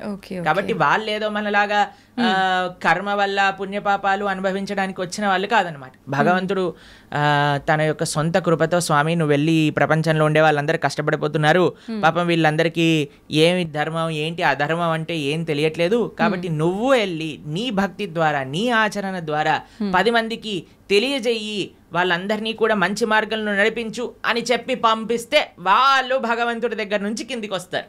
ఓకే, అలా ప్రభుజీ ధర్మం ధర్మం అంటున్నాం, ధర్మము, జ్ఞానము, భక్తి, కర్మ ఇవన్నీ మాట్లాడుకుంటున్నాం. అసలు ఇవన్నీ అంటే ఏంటి? నిజంగా వీటన్నింటినీ మనం గనక వీటి కరెక్ట్ మార్గంలో గనక వెళ్ళగలిగితే వీటి ద్వారా నిజంగా భగవంతుని ఎలా చేరుకుంటాం? అసలు మీరు అన్న క్వశ్చన్లో చాలా టర్మ్స్ ఉన్నాయి. ధర్మము, జ్ఞానము, భక్తి, కర్మ ఇవన్నీ ఒక్కొక్క విశ్లేషణ చేయవలసిన ఒక్కొక్క పాడ్కాస్ట్ కి సంబంధించిన టాపిక్స్ అనమాట మీరు అడిగింది. సాధారణంగా ప్రతి ఒక్కరు ఎవ్వరు నోరు తెరిచినా కూడా ఇవే జనరల్ గా డిస్కస్ చేస్తుంటారు కదా ప్రభుజీ. మన అన్నిటికంటే పెద్ద మిస్కన్సెప్షన్ ఏంటి అని అంటే, ఎవరికి తోచింది వాళ్ళు ధర్మం అనుకుంటారు.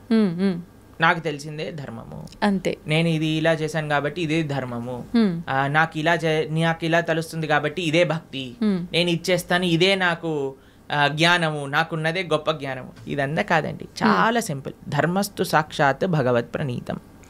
ధర్మం అంటే భగవంతుడు చెప్పింది. భగవంతుడు ఏం చెప్పాడు, ఎక్కడ చెప్పాడు మీకు తెలుసా? తెలీదు. భగవంతుడు అసలు ఏం మాట్లాడారు, అసలు ఏం చెప్పారు అనే విషయం తెలుసా మనకి?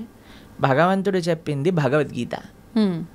మనకి బేసిక్ ధర్మం ఎవరైనా అనుకున్నారనుకోండి, అరే నాకు మన సనాతన ధర్మంలో చెప్పిన ధర్మం ఏంటి తెలుసుకుందాము అని అనుకుంటే వాళ్ళు అసలు ఏం చదవాలి? భగవద్గీత చదవాలి ప్రభుజీ. భగవద్గీత కంపల్సరీగా చదవాలి మన సనాతన ధర్మంలో. ఎందుకంటే అది ప్రస్థానత్రయములో ఒక పుస్తకం. అన్నిటికంటే మెయిన్ ఫిలాసఫికల్ అండర్స్టాండింగ్, అసలు ధర్మం అంటే ఏమిటి అని తెలుసుకోవడానికి, సనాతన ధర్మం అంటే ఏమిటి తెలుసుకోవడానికి భగవద్గీత తప్పకుండా అధ్యయనం చేసి ఉండాలి. ఎంతమంది హిందువులు భగవద్గీత చదివిన వాళ్ళు ఉన్నారు చెప్పండి? ఎంతమంది అధ్యయనం చేసిన వాళ్ళు ఉన్నారు చెప్పండి? చాలా మందికి ఇంట్రెస్ట్ ఉందండి. ఎందుకంటే కాలం వాళ్ళైతే చదువుతుంటారు. మీరు అలా అనుకుంటున్నారు. మేము ఇప్పుడు భగవద్గీత నేర్పిస్తున్నప్పుడు 3rd క్లాస్ పిల్లల నుంచి 10th క్లాస్ పిల్లల వరకు ఎంతోమంది పిల్లలు కూడా భగవద్గీత పూర్తిగా అధ్యయనం చేయడానికి రెడీగా ఉన్నారు, చేస్తున్నారు కూడా, ఎగ్జామ్స్ కూడా రాస్తున్నారు. పిల్లలు నోట్బుక్ పెట్టుకొని భగవద్గీత నోట్ డౌన్ చేసుకుంటుండే పిల్లలు చాలామంది మన దగ్గర ఉన్నారు. మా యూట్యూబ్ ఛానల్లో మేము భగవద్గీత చెప్పినప్పుడు సుమారుగా 10 లక్షల మంది వీక్షించారు. కాబట్టి ఉన్నారు జనాలు, కానీ ఆ అవేర్నెస్ ఇంకా పెరగాలి. అవును, భగవంతుడు చెప్పింది ధర్మం కానీ ఇక్కడ అక్కడ చెప్పింది ధర్మం కాదు, వీడు వాడు చెప్పింది ధర్మం కాదు. భగవంతుడు చెప్పిన ధర్మానే మనం మాట్లాడాలి. ఇప్పుడు మీరు అడగచ్చు, ప్రభుజీ మరి మీరు చెప్పింది ఎందుకు మేము వినాలి? ఎందుకంటే భగవద్గీతలో చెప్పినది మాత్రమే, భాగవతాది శాస్త్రములలో చెప్పినది మాత్రమే మేము ప్రస్తావన చేస్తాం. మా సొంతంగా ఒక్కటి కూడా అటు ఇటు కల్పించి చెప్పామనుకోండి, అది ధర్మం అవ్వదు అనమాట. ధర్మం అంటే భగవంతుడు చెప్పింది ధర్మము, అది చెప్పేవాళ్ళు ధార్మికులు, దాన్ని ఆచరించే వాళ్ళు ధార్మికులు. ఇది ముఖ్యమైన విషయం అనమాట. కాబట్టి ధర్మం అంటే ఏంటి? భగవంతుడు చెప్పింది ధర్మం. భగవంతుడు ఏమి చెప్తే అది ధర్మము. ఓకే. తర్వాత రెండవ విషయం మీరు అడిగారు ఏంటి? జ్ఞానం. జ్ఞానం అంటే ఏంటి? భగవంతుడు గురించి తెలుసుకోవటమే జ్ఞానం. ఎవరైతే భగవంతుడి గురించి తెలుసుకుంటారో, భగవంతుడు చెప్పింది భగవద్గీత అనుకున్నాం, మరి భగవంతుడి గురించి తెలుసుకోవాలంటే ఏ పుస్తకం చదవాలి? భాగవతం చదవాలి. భాగవతం భగవంతుడి గురించి చెప్పేది, భగవద్గీత భగవంతుడు చెప్పినది. ఈ రెండూ కానీ మనం చదువుకున్నాం అనుకోండి, మనకి భగవంతుడు అంటే ఏమిటి, అసలు భగవంతుడు మనల్ని ఎందుకు సృష్టించారు, అసలు మన కర్తవ్యములేంటి, భగవంతుడిని ఎలా పొందాలి, భగవంతుడికి మనకి ఉండే సంబంధం ఏంటి, అన్ని విషయాలు అర్థమైపోతాయి అన్నమాట. కాబట్టి జ్ఞానము, ధర్మము ఈ రెండు మనం విన్నాం. తర్వాత మూడవది మీరు అడిగినారు భక్తి. భగవంతుడిని చేరే మార్గమే భక్తి. భగవంతుడిని చేరుకోవడానికి ఎన్నో మార్గాలు ఉన్నాయి. అన్నిటికంటే సులభమైనది, అన్నిటికంటే శ్రేష్టమైనది, అన్నిటికంటే ఆనందకరమైనది, అన్నిటికంటే సులభమైనది, అన్నిటికంటే మహోన్నతమైనది ఏదన్నా ఉంటే అది భక్తి మార్గము. తర్వాత లాస్ట్ మీరు అడిగింది కర్మ. మనం చేసే దాన్ని అన్నిటికీ కూడా మనకి రివర్స్లో మరి చేసిన దాన్ని వస్తుంది. ఇది బేసిక్ డెఫినేషన్. కర్మ ఈజ్ వెరీ కాంప్లికేటెడ్, కానీ మనం చేసిన దాని నుంచి మనం తప్పించుకోలేము. ఇది గుర్తుపెట్టుకోవాలి. మనం చేసిన పుణ్యము మనకు వస్తుంది, మనం చేసే పాపము మనకు వస్తుంది, మనం చేసిన భక్తి యొక్క సుకృతి కూడా మనతో పాటు ఉంటుంది. ఇది అర్థం చేసుకోవటం కర్మ. ఇది చాలా డీప్ విషయాలు. మళ్ళీ ఎప్పుడైనా మనకి సమయం ఉన్నప్పుడు కర్మ గురించి, జ్ఞానం గురించి, భక్తి గురించి, అలానే ధర్మం గురించి ఇంకా మనం డీప్గా డిస్కస్ చేసుకోవచ్చు అనమాట. ప్రభుజీ, భక్తి అంటున్నాం. అసలు భక్తి అంటే భగవంతుడికి శరణాగతి చేయడమే అంటారా ప్రభుజీ? సర్వధర్మాన్ పరిత్యజ్య మామేకం శరణం వ్రజ. కరెక్ట్. భక్తి అంటే భగవంతుడికి శరణాగతి చేయటం. అసలు శరణాగతి అంటే ఏంటి? స్వామి నీవు నచ్చింది చెయ్యి, నీకు నచ్చింది, నీకు ఏది కరెక్ట్ అనిపిస్తే అది చెయ్యి. ఒక బేసిక్ ఆస్పెక్ట్ ఆఫ్ శరణాగతి ఏంటి అని అంటే భగవంతుడి పట్ల మనం డిమాండ్ చేయకూడదు, నాకు ఇది మంచిది ఇదే చేయాలి నువ్వు. అలా కాదు, అయ్యా నువ్వు ఏం చేసినా సరే నాకు మంచే చేస్తావు అని మన మనసులో ఉండే భావన. అవశ్య రక్షివో కృష్ణ, నువ్వు తప్పకుండా నన్ను రక్షిస్తావు స్వామి, నువ్వేం చేసినా కరెక్టే చేస్తావు, కాబట్టి నువ్వు నచ్చిందే చెయ్యి తండ్రి అని ఫస్ట్ అన్నిటికంటే బేసిక్ విషయం చెప్తున్న శరణాగతిలో. కనీసం ఇది భగవంతుడి దగ్గర అనగలగాలి. కానీ భగవంతుడి దగ్గరికి ఇప్పుడు పూజలు, వ్రతాలు, నోములన్నీ స్టార్ట్ అయిపోతున్నాయి కదా. ఈ నోములో ఇది చేస్తే నాకు ఈ ఫలితం వస్తుంది, ఏ నోము చేస్తే నాకు ఏ ఫలితం వస్తుంది, ఈ స్తోత్రం చదివితే నాకు ఇది అవుతుంది, ఆ పూజ చేస్తే నాకు అది అవుతుంది, ఇన్ని వారాలు ఇచ్చేస్తే నాకు ఇది అయిపోతుంది. సారీ సార్, ఇది భక్తి కాదు, ఇది కేవలం పూజ, ఆరాధన కాదు. పూజ చేస్తే పుణ్యం వస్తుంది, ఆరాధన చేస్తే భగవంతుడి యొక్క కృప, భగవంతుడి పట్ల ప్రేమ పెరుగుతుందన్నమాట. కాబట్టి తిరువారాధన అని మనము భగవద్భక్తి సాంప్రదాయంలో అంటాం. స్వామి యొక్క ఆరాధన అనేది యూజ్ చేస్తాం. ఆరాధన అంటే ఎప్పుడైతే ప్రేమ ఉంటుందో, అక్కడ ఎటువంటి అపేక్ష ఉండదో అది ఆరాధన అవుతుంది. కానీ నాకు ఇది కావాలి అని మనం చేస్తే అది పూజ అవుతుంది, దానివల్ల పుణ్యం మాత్రమే వస్తుంది, భక్తి రాదు.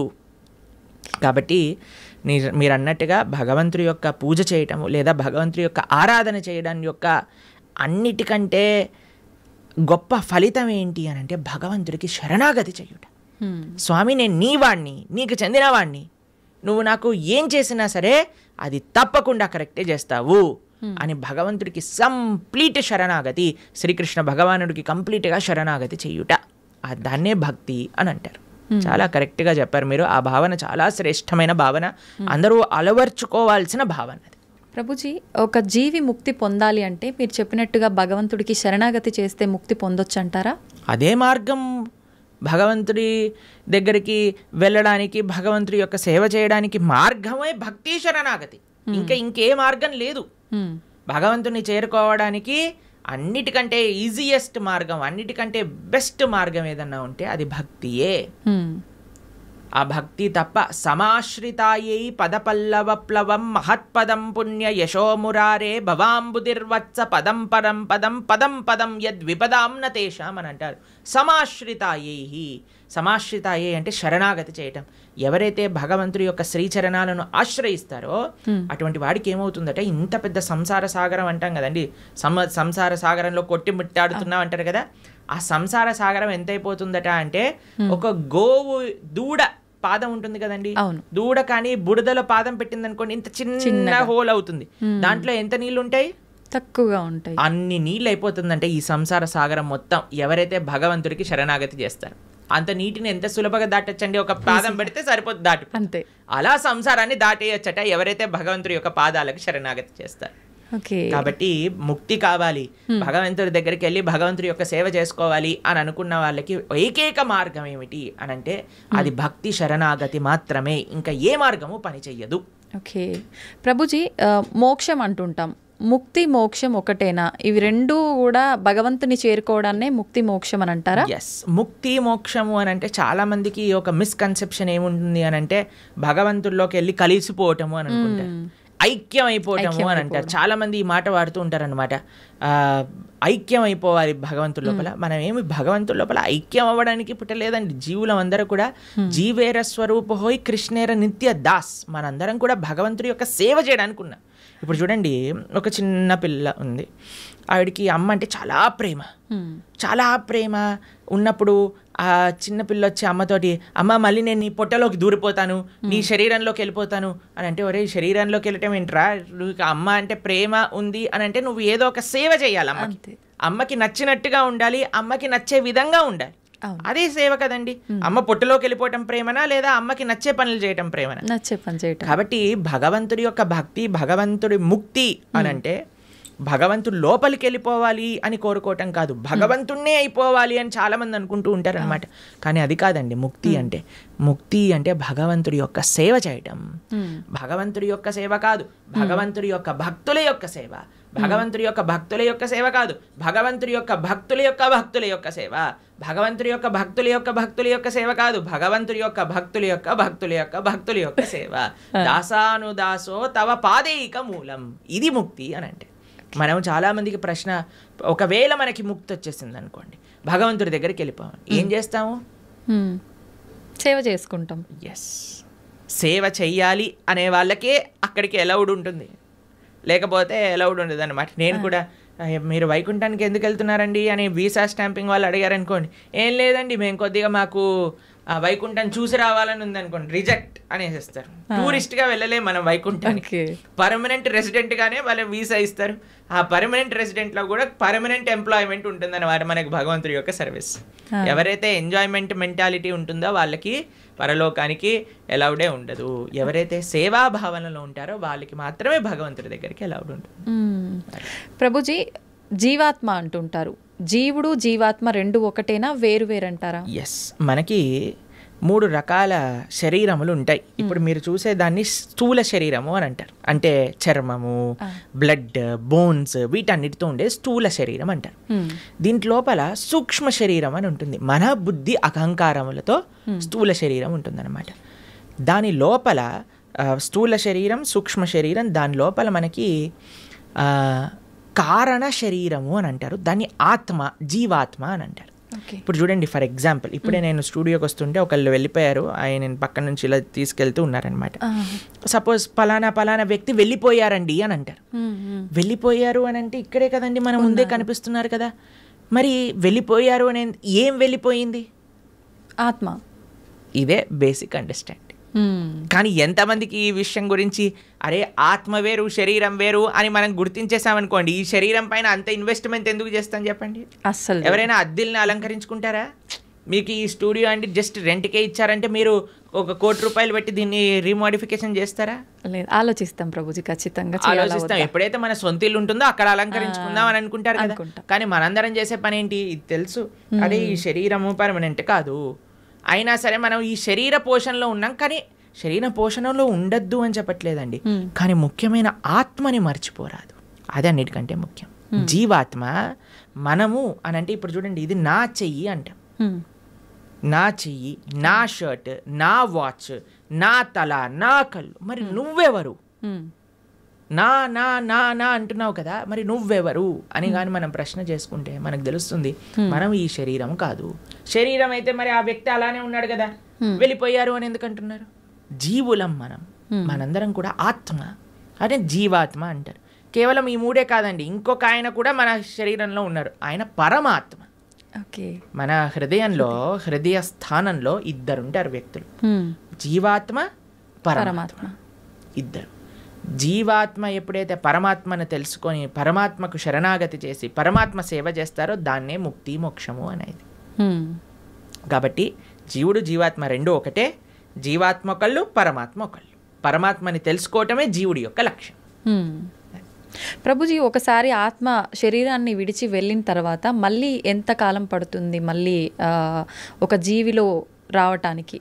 ప్రాణం అంటే ఏమంటారు, అది ఒక కస్టమైజ్డ్ ప్రాసెస్ అన్నమాట. అది ఎవరికి ఎంతసేపు వాడు నరకంలో ఉంటాడో, ఎంతసేపు స్వర్గంలో ఉంటారో, ఎంత తొందరగా, అవన్నీ ఇంకా మనం చెప్పలేము. చాలా కాంప్లికేటెడ్ కర్మ సిద్ధాంతం అంటే. దానికి ఏం స్పెసిఫిక్ పారామీటర్స్ లేవు. మనతోటి అయినప్పుడే మనకు తెలుస్తుంది ఎన్ని రోజులు ఉన్నాం, మనం ఎక్కడ ఉన్నాం అనేది.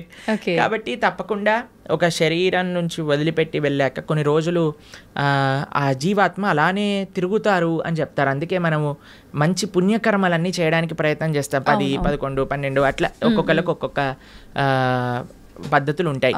దాని తర్వాత వాళ్ళు అక్కడ నుంచి స్వర్గాది లోకములకు, నరకాది లోకములకు వెళ్ళి వాళ్ళ పాప పుణ్యాలన్నీ అనుభవించి మళ్ళీ ఇంకొక శరీరంలోకి దాల్చడానికి ఈ భూలోకంలోకి రావాల్సి వస్తుంది. లేదు, ఆయన చాలా భాగవతోత్తముడు, భగవంతుడికి శరణాగతి చేసి భక్తి చేసిన వాళ్ళు, పుణ్యంతో సంబంధం లేదు, పాపంతో సంబంధం లేదు, సాయిగా యత్గత్వా నా నివర్ధంతే తద్ధామ పరమమ్మ, భగవంతుడి యొక్క లోకానికి చేరుకున్నారనుకోండి, ఇంకా మళ్ళీ పుట్టాల్సిన అవసరం లేదు, పుణ్యము లేదు, పాపం లేదు, ఏ గోల లేదు, ఆనందంగా భగవంతుడి యొక్క సేవలో ఉండొచ్చు. మన సనాతన ధర్మంలో మీరు అర్థం చేసుకోవాల్సినవి 3 ఉన్నాయండి. ఏంటి ప్రభుజీ? ఒకటి పాపం, అంటే మనం చేసే తప్పుడు వాటికి వచ్చే ఫలితాన్ని పాపము అని అంటారు. 2 పుణ్యం, మనం చేసే మంచి పనులకి మనకి రిటర్న్గా వచ్చేది పుణ్యం. ఇంకొకటి 3వది ఉందండి, దాన్ని భక్తి అని అంటారు. భక్తి పుణ్యానికి సంబంధం లేదు, పాపానికి సంబంధం లేదు. ఇది సపరేట్ బ్యాంక్ అకౌంటే. ఎప్పుడైతే మనం ప్రేమతో భగవంతుడిని ఆశ్రయిస్తామో అది పుణ్యం కాదు, అది భక్తి సుకృతి అంటారు, భక్తోన్ముఖ సుకృతి అని అంటారు.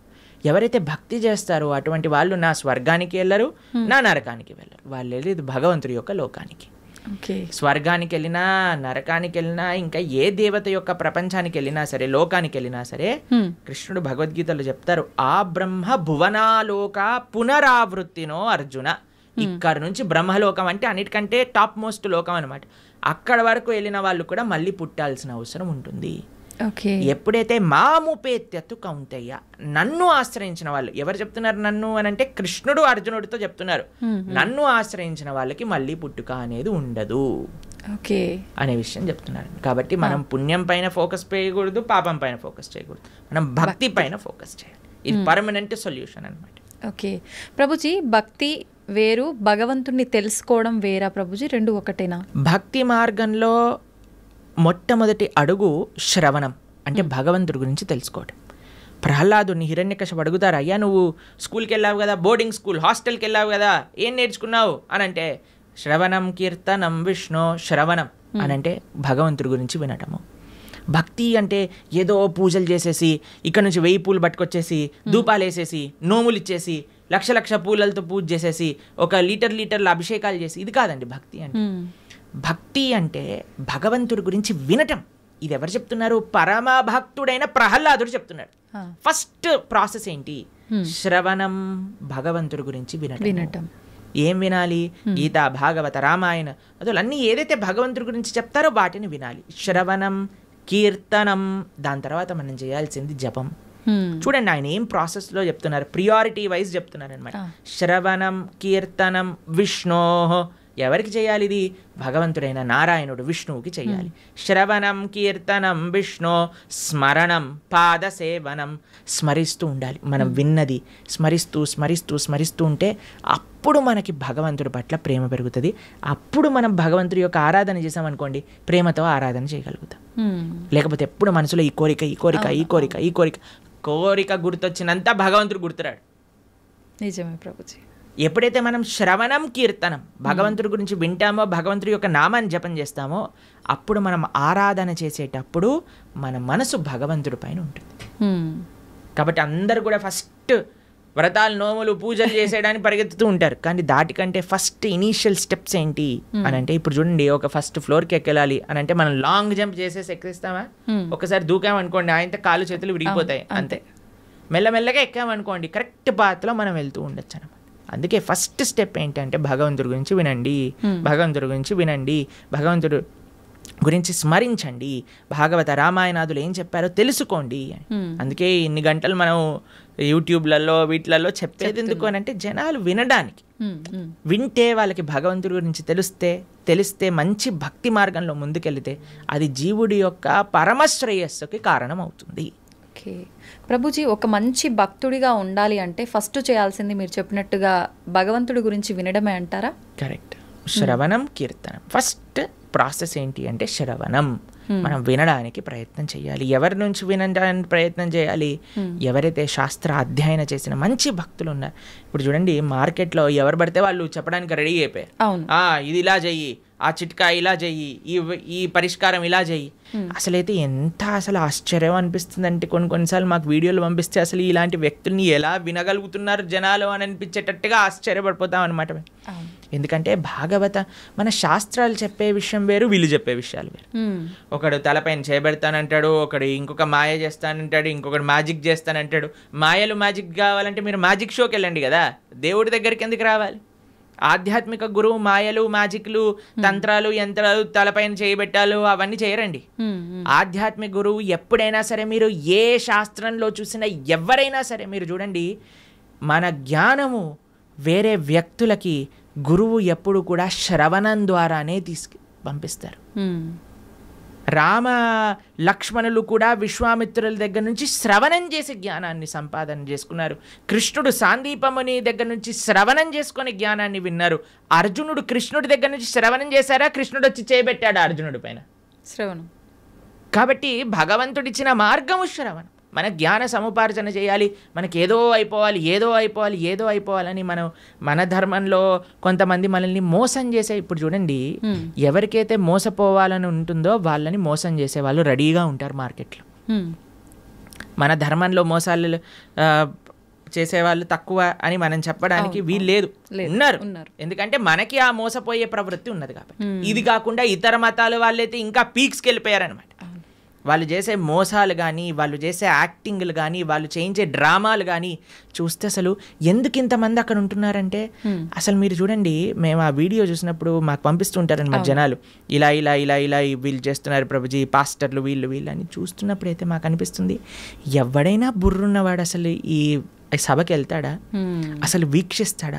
వేలాది మంది అక్కడ కూర్చొని వీక్షిస్తున్నారు అంటే వీళ్ళందరూ మోసపోవడానికి రెడీగా ఉన్న వాళ్ళనే కాబట్టే కదండి మోసం చేస్తుంది. వాడు ఇంటికి వెళ్ళాక అనుకుంటాడు, అసలు వీళ్ళు ఎంత మూర్ఖులు, అసలు ఎలాంటి వ్యక్తులు వీళ్ళు, నేను చేసే యాక్టింగ్లకి చప్పట్లు కొట్టటాలు, అరవటాలు, ఇలాంటి వాళ్ళు ఉన్నంత వరకు మోసాలు ఆపలేమండి. మన లోపల ఒక జాగరూకం కావాలి.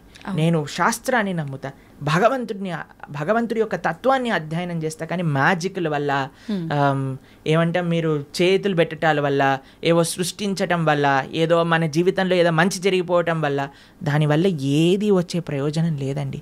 ఈరోజు మంచి జరుగుతుంది, రేపేం జరుగుతుంది? జీవుడి యొక్క పరమశ్రేయస్సు భగవంతుడి గురించి తెలుసుకోవటం మనందుకే మేము ఎక్కడికి వెళ్ళినా మొత్తుకునేది ఒకటే విషయం, ఇవన్నీ యొక్క ట్రాప్లో పడకండి. మన మానవ జన్మ ఎన్నో సంవత్సరాల తర్వాత మనకి రేర్గా దొరికిన ఈ అవకాశాన్ని మంచి మార్గంలో ఉపయోగించుకోండి అనే మేము అందరం ప్రార్థన చేస్తూ ఉంటాం అందరికీ కూడా. ఎందుకంటే మాకు అనిపించేది ఏంటి అంటే, పాపం ఇలాంటి వాళ్ళ ట్రాప్లలో పడే వాళ్ళు చెడ్డవాళ్ళు కాదండి. భగవంతుడి గురించి తెలుసుకోవాలి అనుకుంటే కదా వాళ్ళు ఇలాంటి బాబాల దగ్గరికి లేదా ఇలాంటి వ్యక్తుల దగ్గరికి వెళ్ళేది. కానీ మేము అనుకునేది ఏంటి అంటే, మంచి మార్గం కానీ వాళ్ళు తెలుసుకోగలిగితే వాళ్ళ జీవితం పండిపోతుంది. మన శాస్త్రం ఏం చెప్తుంది తెలుసా, ఇలాంటి చెడు వ్యక్తుల వల్ల వెళ్ళే వాళ్ళ పరిస్థితి ఎలా ఉంటుందట అంటే, సగం మింగిన కప్పలాగా ఉంటుందట. పాము ఒక పెద్ద కప్పని పట్టేసుకుంటుంది. ఎంత పెద్దగా ఉంటుందంటే ఆ కప్ప లోపలికి మింగలేదు, బయటికి వదలలేదు. అలాంటి పరిస్థితులు చిక్కుకుపోతారు. కాబట్టి మీ అందరికీ మేము చేసే ప్రార్థన ఏంటి అంటే, ఎవరైతే శాస్త్రాన్ని అధ్యయనం చేశారో, శాస్త్రపరంగా శాస్త్రసమ్మతంగా మాట్లాడతారో, ఎవరైతే వైదిక సనాతన ధర్మాన్ని ఆచరిస్తూ ఉన్నారో, ఇప్పుడు ఏంటంటే అండి, కలియుగంలో ఎంతోమంది దేవుళ్ళని మ్యానుఫ్యాక్చర్ అయిపోయారు. ఎక్కడ చూసినా వీడి దేవుడు అంటాడు, వాడి దేవుడు అంటాడు, అందరినీ దేవుళ్ళు అనటం ప్రారంభం చేశాం. కానీ ఒక్క విషయం, భగవంతుడు అనేవారు ఎవరైనా ఉంటే అది వేదములు ప్రతిపాదన చేసిన వారు మాత్రమే. కాబట్టి శాస్త్రీయంగా ఎవరైతే ప్రామాణికంగా దైవము అని చెప్పారో వాళ్ళ గురించి తెలుసుకోవటం శ్రేయస్సు. ఆ శాస్త్రీయమైన గ్రంథాలను అధ్యయనం చేయడం శ్రేయస్సు. కానీ మొన్న ఒక 50 సంవత్సరాల ముందో 70 సంవత్సరాల ముందో పుట్టిన గ్రంథాలని మనం చదవాల్సిన అవసరం లేదు. మనం చదవాల్సిన ఏదైనా వాంగ్మయం ఉంటే అది వ్యాసుడిచ్చిన వాంగ్మయం మాత్రమే. అది చాలా ముఖ్యం. ఓకే ప్రభుజీ, మీరు చెప్పినట్టుగా అంటే వీటన్నింటినీ చదువుకుంటూ భగవంతుడి గురించి వింటూ అలా ఉంటే నిజంగా భగవంతుడి అనుగ్రహం పొందొచ్చు అంటారా? గుళ్ళకి పుణ్యక్షేత్రాలకి వెళ్ళకపోయినా కూడా భగవంతుడి యొక్క అనుగ్రహం పొందాలి అని అంటే భగవంతుడు చెప్పినట్టు నడుచుకోవాలి. మీకు ఒక విషయం చెప్తాను. మీకు మీ పిల్లలు ఉన్నారనుకోండి, మిమ్మల్ని చాలా బాగా చూసుకుంటూ మీరు చెప్పిన పని ఏమీ చేయకపోతే మీకు ఆనందం వేస్తుందా? లేదా మిమ్మల్ని బాగా చూసుకుంటూ మీరు చెప్పిన పనులన్నీ కూడా చేస్తే బాగా ఆనందం వేస్తుందా? లేదా మిమ్మల్ని బాగా చూసుకోకపోయినా జస్ట్ మీరు చెప్పిన పనులన్నీ చేస్తే బాగా ఆనందం వేస్తుందా? బాగా చూసుకోవాలి, చెప్పింది వినాలి, అప్పుడే ఆనందంగా ఉంటుంది కదా. అదే మనం చేయాలి. భగవంతుడు చెప్పినట్టుగా నడుచుకోవాలి, భగవంతుడి యొక్క ఆరాధన చేయాలి. అది నిజమైన మంచి జీవుడు లేదా మంచి సనాతన ధర్మానికి చెందినవాడు చేసే పని. ఇటు భగవంతుడి యొక్క సాంగత్యం లేనప్పుడు మనం భగవంతుడి యొక్క స్మరణతో ధార్మికంగా ఉండటం, అలానే మనం భగవంతుడి యొక్క సేవ చేసుకునే ఒక అవకాశం వచ్చినప్పుడు సాక్షాత్తుగా అక్కడికి వెళ్ళి దర్శనం చేసుకొని ఒక సేవ భావనతో ఉండటం, ఆ రెండు ముఖ్యమే మనకి. ఓకే ప్రభుజీ, కొంతమంది తల్లి గర్భంలోనే ఉన్నప్పుడే రకరకాల రీజన్స్ ఏదైనా ఉండొచ్చు, చనిపోతూ ఉంటారు. అది వాళ్ళ గత జన్మ కర్మఫలమే అంటారా, లేదంటే మరి ఇంకేమైనా రీజన్ అయి ఉంటుందంటారా? ఇప్పుడు కర్మ ఎలా పనిచేస్తుంది అంటే అండి, అన్నిటినీ మ్యాచ్ చేస్తుంది అనమాట ఎగ్జాక్ట్ పాయింట్కి. తల్లిదండ్రుల కర్మ ప్రకారం ఏం జరగాలి అది ఉంటుంది, జీవుడు వచ్చేవాడి కర్మలో ఏం జరగాలి అది కూడా ఉంటుంది. అన్నిటినీ కలిపి మ్యాచ్ చేసి ఒక దగ్గర పంపిస్తుంది. కాబట్టి ఇది ఎవరి కర్మ అని చెప్తే ఆ జీవుడు కర్మనే, అలానే ఆ తల్లిదండ్రుల యొక్క కర్మనే, అందరి కర్మ మిక్స్ అయ్యి పరివారము అని అంటేనే ఒకళ్ళ కర్మ ఒకళ్ళు నెగేట్ చేసుకోవడానికి పుట్టినవారు. Okay okay. కాబట్టి ఇప్పుడు ఈ జన్మలో భార్యాభర్తలు పిల్లలు ఎలా వచ్చారండి, ఎవరు చూస్ చేశారండి, మాకు ఎవరు పిల్లలు పుడతారని ఎలా మనం ఎలాంటి ప్రభావంతో మీరు ఎవరికైతే రుణం ఉందో, ఎవరైతే మిమ్మల్ని పోయిన జన్మలో పెంచారో వాళ్ళకి మీరు మళ్ళీ పిల్లలుగా పుట్టారనుకోండి, వాళ్ళని పెంచి ఆ రుణం పోతుంది అనమాట. లేదు మీకు ఎవరైనా శత్రువులు ఉన్నారనుకోండి, వాళ్ళు కూడా పిల్లలుగా పుట్టచ్చు. ఎందుకంటే వాళ్ళకి మనం చేసిన అపచారాలన్నీ కూడా వాళ్ళు ఇప్పుడు మనతో చేసి మన కర్మ నెగెట్ చేస్తూ ఉంటారనమాట. కాబట్టి అది ఒక పెద్ద కాంప్లికేటెడ్ కార్మిక్ సైకిల్. అది ఎవరి కర్మ ఎగ్జాక్ట్గా అని చెప్పడం, అందరి కర్మ కలిసి ఒక కుటుంబం ఏర్పడుతుంది. ఒకళ్ళ కర్మ ఒకళ్ళు నెగెట్ చేసుకుంటూ ఉంటారనమాట. అది కుటుంబం అంటే. ప్రభుజీ, వాళ్ళు కర్మ అనుభవించటానికే మరొక జన్మ తీసుకుంటున్నప్పుడు అంటే బయటికి వచ్చి అనుభవించాలి కదా, కడుపులోనే ఎందుకు అలా అవటం? కడుపులో అనుభవం ఉండదా? కడుపులోనే అనుభవం ఉంటుంది. అంతే అనుభవం ఉండాలి అని కర్మ ఉంటే అంతే అనుభవం అంతే. Okay okay. కాబట్టి జీవుడు తల్లి గర్భములోకి వెళ్ళిన మరుక్షణం నుంచి కాన్షియస్నెస్ స్టార్ట్ అయిపోతుంది, డెవలప్ అవ్వటం అని చెప్తారనమాట. కాబట్టి గర్భస్థ నరకము అని అంటారు. ఇప్పుడు చూడండి ఇప్పుడు మీరు రెస్పాండ్ అవ్వటం, ఇప్పుడు ప్రహ్లాదుడు గర్భంలో ఉన్నప్పుడే కదండి భగవంతుడి గురించి విన్నది. అవును.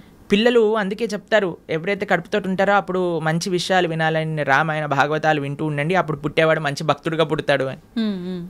ఎందుకంటే వాడి లోపల కాన్షియస్నెస్ ఉంది కాబట్టి, వాడు అనుభవిస్తున్నాడు ఏది మంచి ఏది చెడు. అందుకే అమ్మని జాగ్రత్తగా ఇది తినకూడదు ఇవి తినాలి అని ఎందుకు చెప్తారు అని అంటే, వాటి వల్ల ఆ పిల్లవాడికి కూడా ఆ రకమైన బాధ కలుగుతూ ఉంటుంది, లేదా ఆ రకమైన ఆనందం వస్తూ ఉంటుంది అని. కాబట్టి లోపల కూడా వాడు అనుభవిస్తూనే ఉన్నాడు జీవి. ప్రభుజీ, భగవంతుడి అనుగ్రహం అనేది ఇప్పుడు మామూలుగా చెప్తుంటారు కదా ప్రభుజీ, మగవారు ఇంట్లో యజమాని చేసే పూజ వల్ల ఎక్కువ ఫలితం ఉంటుంది, కుటుంబానికి మొత్తం చెందుతుంది. ఆడవారు చేసే పూజా ఫలితం అనేది తనకొక్కటి మాత్రమే చెందుతుంది అని చెప్పి చెప్తుంటారు. ఇది నిజమేనా ప్రభుజీ?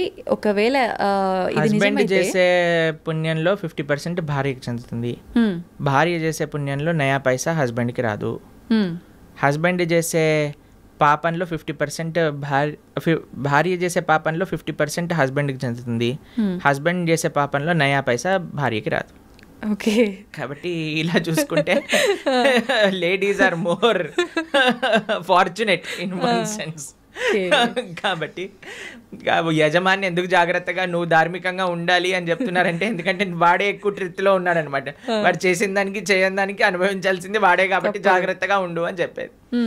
కాబట్టి మనం ఆరాధన అంటే ఏదో ఇప్పుడు చాలా మంది ఆడవాళ్ళు పూజ చేయాలి, మగవాళ్ళు పూజ చేయకూడదు, మగవాడేమో కాఫీ తాగుతూ పేపర్ చదువుతూ కూర్చుంటాడు అనమాట. అది కాదండి. ఫస్ట్ మగవాడి బాధ్యత. మీకు విషయం చెప్పాలా, వైదిక ధర్మంలో వంట కూడా మగవాళ్ళే చేసేవాళ్ళు, ఆరాధన కూడా మగవాళ్ళే చేసేవాళ్ళు. మీకు విషయం చెప్తాను, కొన్ని సంవత్సరాల క్రితం కానీ మనం వెళితే చరిత్రలో బయట ఇల్లు ఊడ్చి తూడ్చి ముగ్గులేయటం కూడా మగవాళ్ళే చేసేవాళ్ళు. మరి ఇప్పుడు ఎందుకు లేదు ప్రభుజీ ఆచారం? మీరు ఉంటే బాగుండేది కదా. కానీ ఇట్ ఈస్ నాట్ ఆడవాళ్ళ పని పూజ అనే నోషన్ ఫస్ట్ పోవాలి. ఆరాధన అంటే అయితే మగవాడే చేయాలా? కాదు, అందరు కలిసి ఆరాధన చేయాలి. ఎలా అందరూ కలిసి ఆరాధన చేస్తారు అని అంటే, ఎవరైతే ఇంటి యజమాని ఉన్నారో ఆయన భగవంతుడి యొక్క ఆరాధన చేస్తూ ఉంటారు. మరి ఇంట్లో ఉండే స్త్రీలు ఏం చేస్తారు, వాళ్ళు చక్కగా భగవంతుడికి నైవేద్యములు తయారు చేసి, భగవంతుడికి పూలమాలలు తయారు చేసి, భగవంతుడికి వస్త్రాలు కుట్టి వీళ్ళు ఆ సేవని సమర్పణ చేస్తారు. పిల్లలు ఏం చేస్తారు, బయటికి వెళ్ళి పూలు తులసి ఇవన్నీ పట్టుకొని వస్తారు. ఏదైనా రూమ్లో ఆ నాన్నకి అమ్మకి, అమ్మ అక్కడ వంట చేసి ఇక్కడికి వచ్చి అందించి భగవంతుడికి నివేదన చేయడానికి ఇస్తూ ఉంటారు. కాబట్టి పరివారం అంతా కలిసి పూజలో పాల్గొంటుంది అనమాట. కాబట్టి ఆరాధన ఎవరు చేయాలి అనే విషయానికి వస్తే, ఇంట్లో ఉండే పురుషులే ఆరాధన చేయాలి అని శాస్త్రం చెప్తుంది. అలానే పురుషులు ఒక్కడి ఆరాధన చేసేసి ఇంకా భార్య ఏం చేయాల్సిన అవసరం లేదా అంటే, అందరు కలిసి ఆరాధన. ఒక్కొక్కరికి ఒక్కొక్క బాధ్యత. ఒకళ్ళు నైవేద్యం తయారు చేయటం, ఒక పూలమాలలు తయారు చేయటం, చందనం తీయటం, పూలు తేవటం, పుష్పాలు చేయటం, తులసి పదాలు చేయటం, లాస్ట్కి సమర్పణ చేసుకోవటం. అందరు కలిసి చేస్తే అది ఆరాధన అవుతుంది. అందుకే ఆ family that praise together stays together అని అంటారు. అది చాలా ముఖ్యం. You should pray together. ఒకడు వెళ్ళిపోయి పూజ చేసుకొని వెళ్ళిపోతాడు, దాని తర్వాత ఇంకొకరు వెళ్ళి పూజ చేసుకొని వెళ్ళిపోతారు. అలా కాదు, everybody should together do it అనమాట. అది ముఖ్యం. ప్రభుజీ, కుటుంబ పరిస్థితులను బట్టి సంసార జీవితంలో కొట్టుమిట్టాడుతూ ఉంటారు కొంతమంది. అటువంటి వారు అసలు భక్తి మార్గంలో నడవటం కానీ దైవారాధన కానీ ఏమీ ఉండవు. మరి వాళ్ళు ముక్తి పొందే మార్గం ఏమైనా ఉంటుందా? ఎవరు కొట్టుమిట్టాడు అన్నాడు సంసార జీవితంలో? ఎవరైనా పీక పట్టుకొని నువ్వు కొట్టుమిట్టాడు సంసారంలో అని చెప్పారా? అది మన చాయిస్. మనం దేనికి సమయం ఇవ్వాలి అని అనుకుంటే దానికి సమయం ఇస్తామండి. మనకి ఏది ప్రియారిటీ, నాకేది ముఖ్యం అంటే దానికి సమయం ఉంటుంది కదండి. ఇప్పుడు చూడండి, బిజీ, మేము చాలా బిజీ, మాకు జపం చేయడానికి టైం లేదు, మేము గుడికి వెళ్ళలేము అనేవాడు ఇలా వాట్సాప్ స్టేటస్ చూసుకుంటూ ఉంటాడు అనమాట. అందరి మొత్తం కాంటాక్ట్లో ఉన్న వాళ్ళందరివి చూస్తూ ఉంటాడు. మరి వాట్సాప్ స్టేటస్ చూడడానికి ఉన్నాయి, ఫ్యామిలీ గ్రూప్లో వచ్చే అక్కర్లేని చెత్త వీడియోలన్నీ చూడడానికి టైం ఉన్నాయి, కానీ ఒక 10 నిమిషాలు కూర్చొని నామజపం చేయడానికి టైం లేదంటారు. కాబట్టి ఇది జస్ట్ అన్ ఎక్స్క్యూజ్. ఎవ్వరు కూడా ఈ ప్రపంచంలో నాకు టైం లేదు అని చెప్పలేరు. టైం లేదు అని అంటే నీ ప్రియారిటీస్ రాంగ్. నీకు ఈ జీవితంలో ఈ శరీరానికి ఎంతైతే ఇస్తున్నావా నువ్వు, అంతే నీ ఆత్మకు కూడా ఇవ్వాలి అని నీకు తెలిసినప్పుడు, దాన్ని ప్రియారిటీగా పెట్టుకున్నప్పుడు సమయం ఏర్పడుతుంది తప్పకుండా. కాబట్టి ఎవ్వరూ మనల్ని ఫోర్స్ చేయట్లేదండి కొట్టుమిట్టాడు సంసారంలో అని. మనమే కాంప్లికేటెడ్గా చేసుకుంటున్నాం. కాబట్టి మనకి ఈ జ్ఞానం వస్తే దీనివల్ల ఏం ప్రయోజనం లేదు. నా భక్తి, నా ధర్మము, నా దేశము, నా సనాతన ధర్మం గురించి మనం కూడా కొద్దిగా ఆలోచన చేస్తే అప్పుడు మన జీవితం బాగుంటుంది, ఈ దేశ భవిష్యత్తు కూడా బాగుంటుంది. ప్రభుజీ, చాలామంది కష్టాలు ఎక్కువగా ఉన్నాయి, ఇంకా నేను తట్టుకోలేను, ఇంకా నాకు అసలు వేరే దారే లేదు అని చెప్పి ప్రాణం తీసుకుంటూ ఉంటారు, ఆత్మహత్యలకు పాల్పడుతూ ఉంటారు. అలా చాలామంది ప్రాణాలు కోల్పోయి కుటుంబం ఇబ్బందులు పడే వాళ్ళు కూడా చాలామంది ఉన్నారు. ప్రభుజీ, అటువంటి వారికి మీరు ఇచ్చే ఆత్మహత్య చేసుకోవాలి అనుకుంటున్న వాళ్ళకి ఒక న్యూస్ చెప్తాను. మీరు ఏదైతే బాధతో చనిపోవాలి అని అనుకుంటున్నారో, ఇప్పుడు కానీ చనిపోతే దానికి 1,000,000 రెట్లు అయ్యి మరి జన్మలో ఆ బాధ అనుభవించాల్సి వస్తుంది. ఎన్ని రెట్లు? 1,000,000 రెట్లు. ఇప్పుడే నువ్వు భరించలేదు అని అనుకుంటే 1,000,000 రెట్లు అయ్యాక భరించే అవకాశం లేదు కదండి. కాబట్టి యూ కెనాట్ ఎస్కేప్. ఆత్మహత్య మహాపాతకం. ఎటువంటి పాతకము అని అంటే దానికి ఎటువంటి ఇంకా ఏం చేయలేమన్నమాట. అది మహాపాతకంలో మహాపాతకం. అటువంటి వాడు నరకంలో చాలా ఘోరమైన పరిస్థితులు అనుభవించాల్సి వస్తుంది. మరజన్మలో ఎత్తినప్పుడు 1,00,000 కోట్ల రెట్లు ఎక్కువ బాధ ఆ జీవుడికి అదే పరిస్థితిలో వస్తుంది అనమాట. కాబట్టి తస్మాత్ జాగ్రత్త. ఇప్పుడు చూడండి, ఎవరైనా తాళం చేయి తయారు చేశారంటే దానికి తాళం తయారు చేశారంటే తాళం చేయి లేకుండా తయారు చేయరు కదండి. అలాంటి తాళం ఎక్కడైనా చూసారా? మన ప్రతి ప్రాబ్లంకి సొల్యూషన్ ఉంటుంది, ఓపికతో ఎతకాలంతే. కాబట్టి ఐ అండర్స్టాండ్, చాలామంది కాంప్లికేటెడ్ సిచ్యువేషన్స్లో ఉంటారు. కానీ మీరు ధైర్యంగా భగవంతుడి పైన నమ్మకంతో మీరు ప్రయత్నం చేయండి. ఎటువంటి సిచ్యువేషన్ దీనికి సొల్యూషన్ లేదు ఇంకా అనేది ప్రపంచంలో భగవంతుడు తయారు చేయలేదు. మీరు ధైర్యంతో ఉండండి, భగవంతుడు మీతో ఉన్నాడు, మంచి జరుగుతుంది. ఎప్పుడు కూడా ఆత్మహత్య లాంటి విపరీత డిసిజన్స్ మాత్రం తీసుకోకండి. ప్రభుజీ, మీరు అన్నారు అటువంటి పరిస్థితి నుంచి బయటపడే అవకాశం ఉంటుంది, జాగ్రత్తగా ఆలోచించండి. నిజంగా ఆలోచించేంత వీలు ఆ క్షణంలో ఉండదు అనే చెప్పాలి. నిజంగా మనం అంటే వద్దు, మనం ఇలాంటి ఎందుకు లేదు అని అంటే, ఎందుకంటే పిల్లలకి మనం చెప్పట్లేదు కాబట్టి. పిల్లలకి మనం జీవితంలో నుంచి సక్సెస్ ఫస్ట్ రావాలి, 90% ఎక్స్ట్రా, ఐఐటి సీట్ కావాలి, మెడిసిన్లో సీట్ కొట్టాలి. ఎవరైనా చెప్తున్నారా ఏం పర్వాలేదు నాన్న, నువ్వు ఫోటోగ్రఫీ చేసినా పర్వాలేదు, నువ్వు యాంకర్ అయినా పర్వాలేదు అని చెప్తారా పిల్లలకి ఎవరైనా? లేదు. చదువు పైన, లేదా మీరు బ్రహ్మచారి అయినా పర్వాలేదు, నువ్వు సన్యాసి అయినా పర్వాలేదు, నువ్వు ఏదైనా పర్వాలేదు, గొప్పవాడు వాళ్ళు ఆనందంగా ఉండాలని చెప్తారా?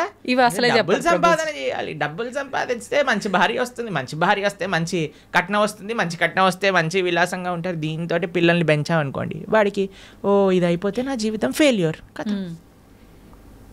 ఇవన్నీ మనము మన సమాజాన్ని ఇచ్చే రాంగ్ ఎక్స్పోజర్స్, అక్కర్లేని చెత్త అంతా కూడా నెత్తిలో పెట్టుకోవటం వల్ల వచ్చే అనవసరమైన చెత్త ఆలోచనలు తప్ప ఇవన్నీ ఎవరికి. మీరు చూడండి, సూసైడ్ చేసుకునే వాళ్ళని మీరు కానీ చూసారనుకోండి, అనవసరమైన పిల్లలైతే అసలు అనవసరమైన విషయాలకి. అవును, మార్కులు తక్కువ వస్తాయేమో అని ఒక ఆవిడ సూసైడ్ చేసుకుందట, మార్కులు వచ్చాక ఫస్ట్ ర్యాంక్ వచ్చిందట. ఇలాంటి కేసులు విన్నారా?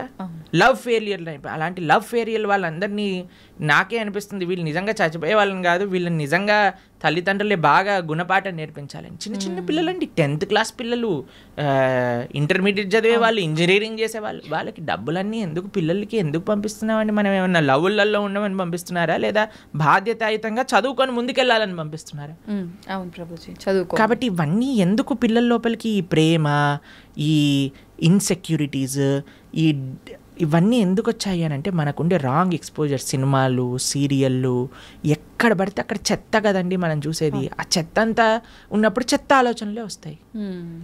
దాన్ని ఇంగ్లీష్లో good in good out, bad in bad out principal అంటారట. గుడ్ ఇన్ గుడ్ అవుట్, మనకి ఏదైతే మంచి ఆలోచనలు ఉన్నాయో, మంచి ఆలోచనలు కానీ, మంచి దృశ్యాలు కానీ, మంచి సాంగత్యం కానీ మనకు ఉందనుకోండి, మంచి ఆలోచనలు వస్తాయి. ఏ కష్టం వచ్చినా సరే, అయ్యా ఏదో ఒక కష్టం ఉన్నా సరే తండ్రి, it is common for everybody, కాబట్టి బయటకు వస్తాయి. ఎందుకంటే సినిమాలలో కష్టాలు చూపించరు కదండి. సినిమాలలో ఏం చూపిస్తారు? అంతే శుభం శుభం హ్యాపీ కార్డ్ వేసేస్తారు అనమాట లాస్ట్కి. హి లివ్డ్ హ్యాపీలీ ఫర్ ఎవర్. కానీ తర్వాత తెలుస్తుంది పెళ్ళి అయ్యాక సార్ నిజాం బాధలు స్టార్ట్ అవుతాయని పెళ్ళిళ్ళలో సినిమాలలో చూపిస్తారా? వాడు ఏదో ప్రేమ ఇది చేసేసుకుంటాడు, తర్వాత లాస్ట్కి విలన్ తోటి ఫైటింగ్ అయిపోతుంది, ఇద్దరు పెళ్లి చేసుకుంటారు, హ్యాపీ అయిపోతుంది. పెళ్ళి అయ్యాక ముందుంది ముసల పండగ, అది తెలియదు కదా వీడికి. అవును. కాబట్టి మనం అన్ని మంచి మంచి విషయాలు, అందుకే ఇప్పుడు చాలాసార్లు మేము ఎప్పుడైనా ఇన్స్టాగ్రామ్లో చూసామనుకోండి, real life and real life అని పంపిస్తుంటారు. రియల్ లైఫ్ అంతా బాగానే ఉంటుందండి, అందరూ కూడా మీరు స్క్రీన్ పైన చూసి అది చేస్తూ ఇది చేస్తూ ఓ వాళ్ళు ఇంత వీళ్ళు ఇంత అని. కానీ ప్రతి ఒక్కళ్ళ జీవితంలో బాధలు ఉన్నాయి, ఇది ఫస్ట్ అర్థం చేసుకోవాలి. మనకొక్కడికే బాధ ఉంది, ప్రపంచం అంతా ఆనందంగా బ్రతుకుతున్నారు అనే అపోహ నుంచి బయటికి రావాలి. ఈ అపోహ ఫస్ట్ మనకు ఉండకూడదు. అందరూ బాగున్నారు, నేను ఒక్కనే బాధపడుతున్నా, అది కాదయ్యా. అందరూ నువ్వు బయటికి వెళ్ళినప్పుడు ఎలా అయితే ఆనందంగా నటిస్తున్నావో అందరూ అలానే నటిస్తున్నారు. ఎవడు బాగున్నాడు అని అంటే ఎవరైతే శుద్ధి అహంకారంతో భగవంతుడిని ఆశ్రయించిన వాడు తప్ప మిగతా వాళ్ళందరూ బాధల్లో ఉన్నారు. ఇది 110% సత్యం. ఎక్కడ సైన్స్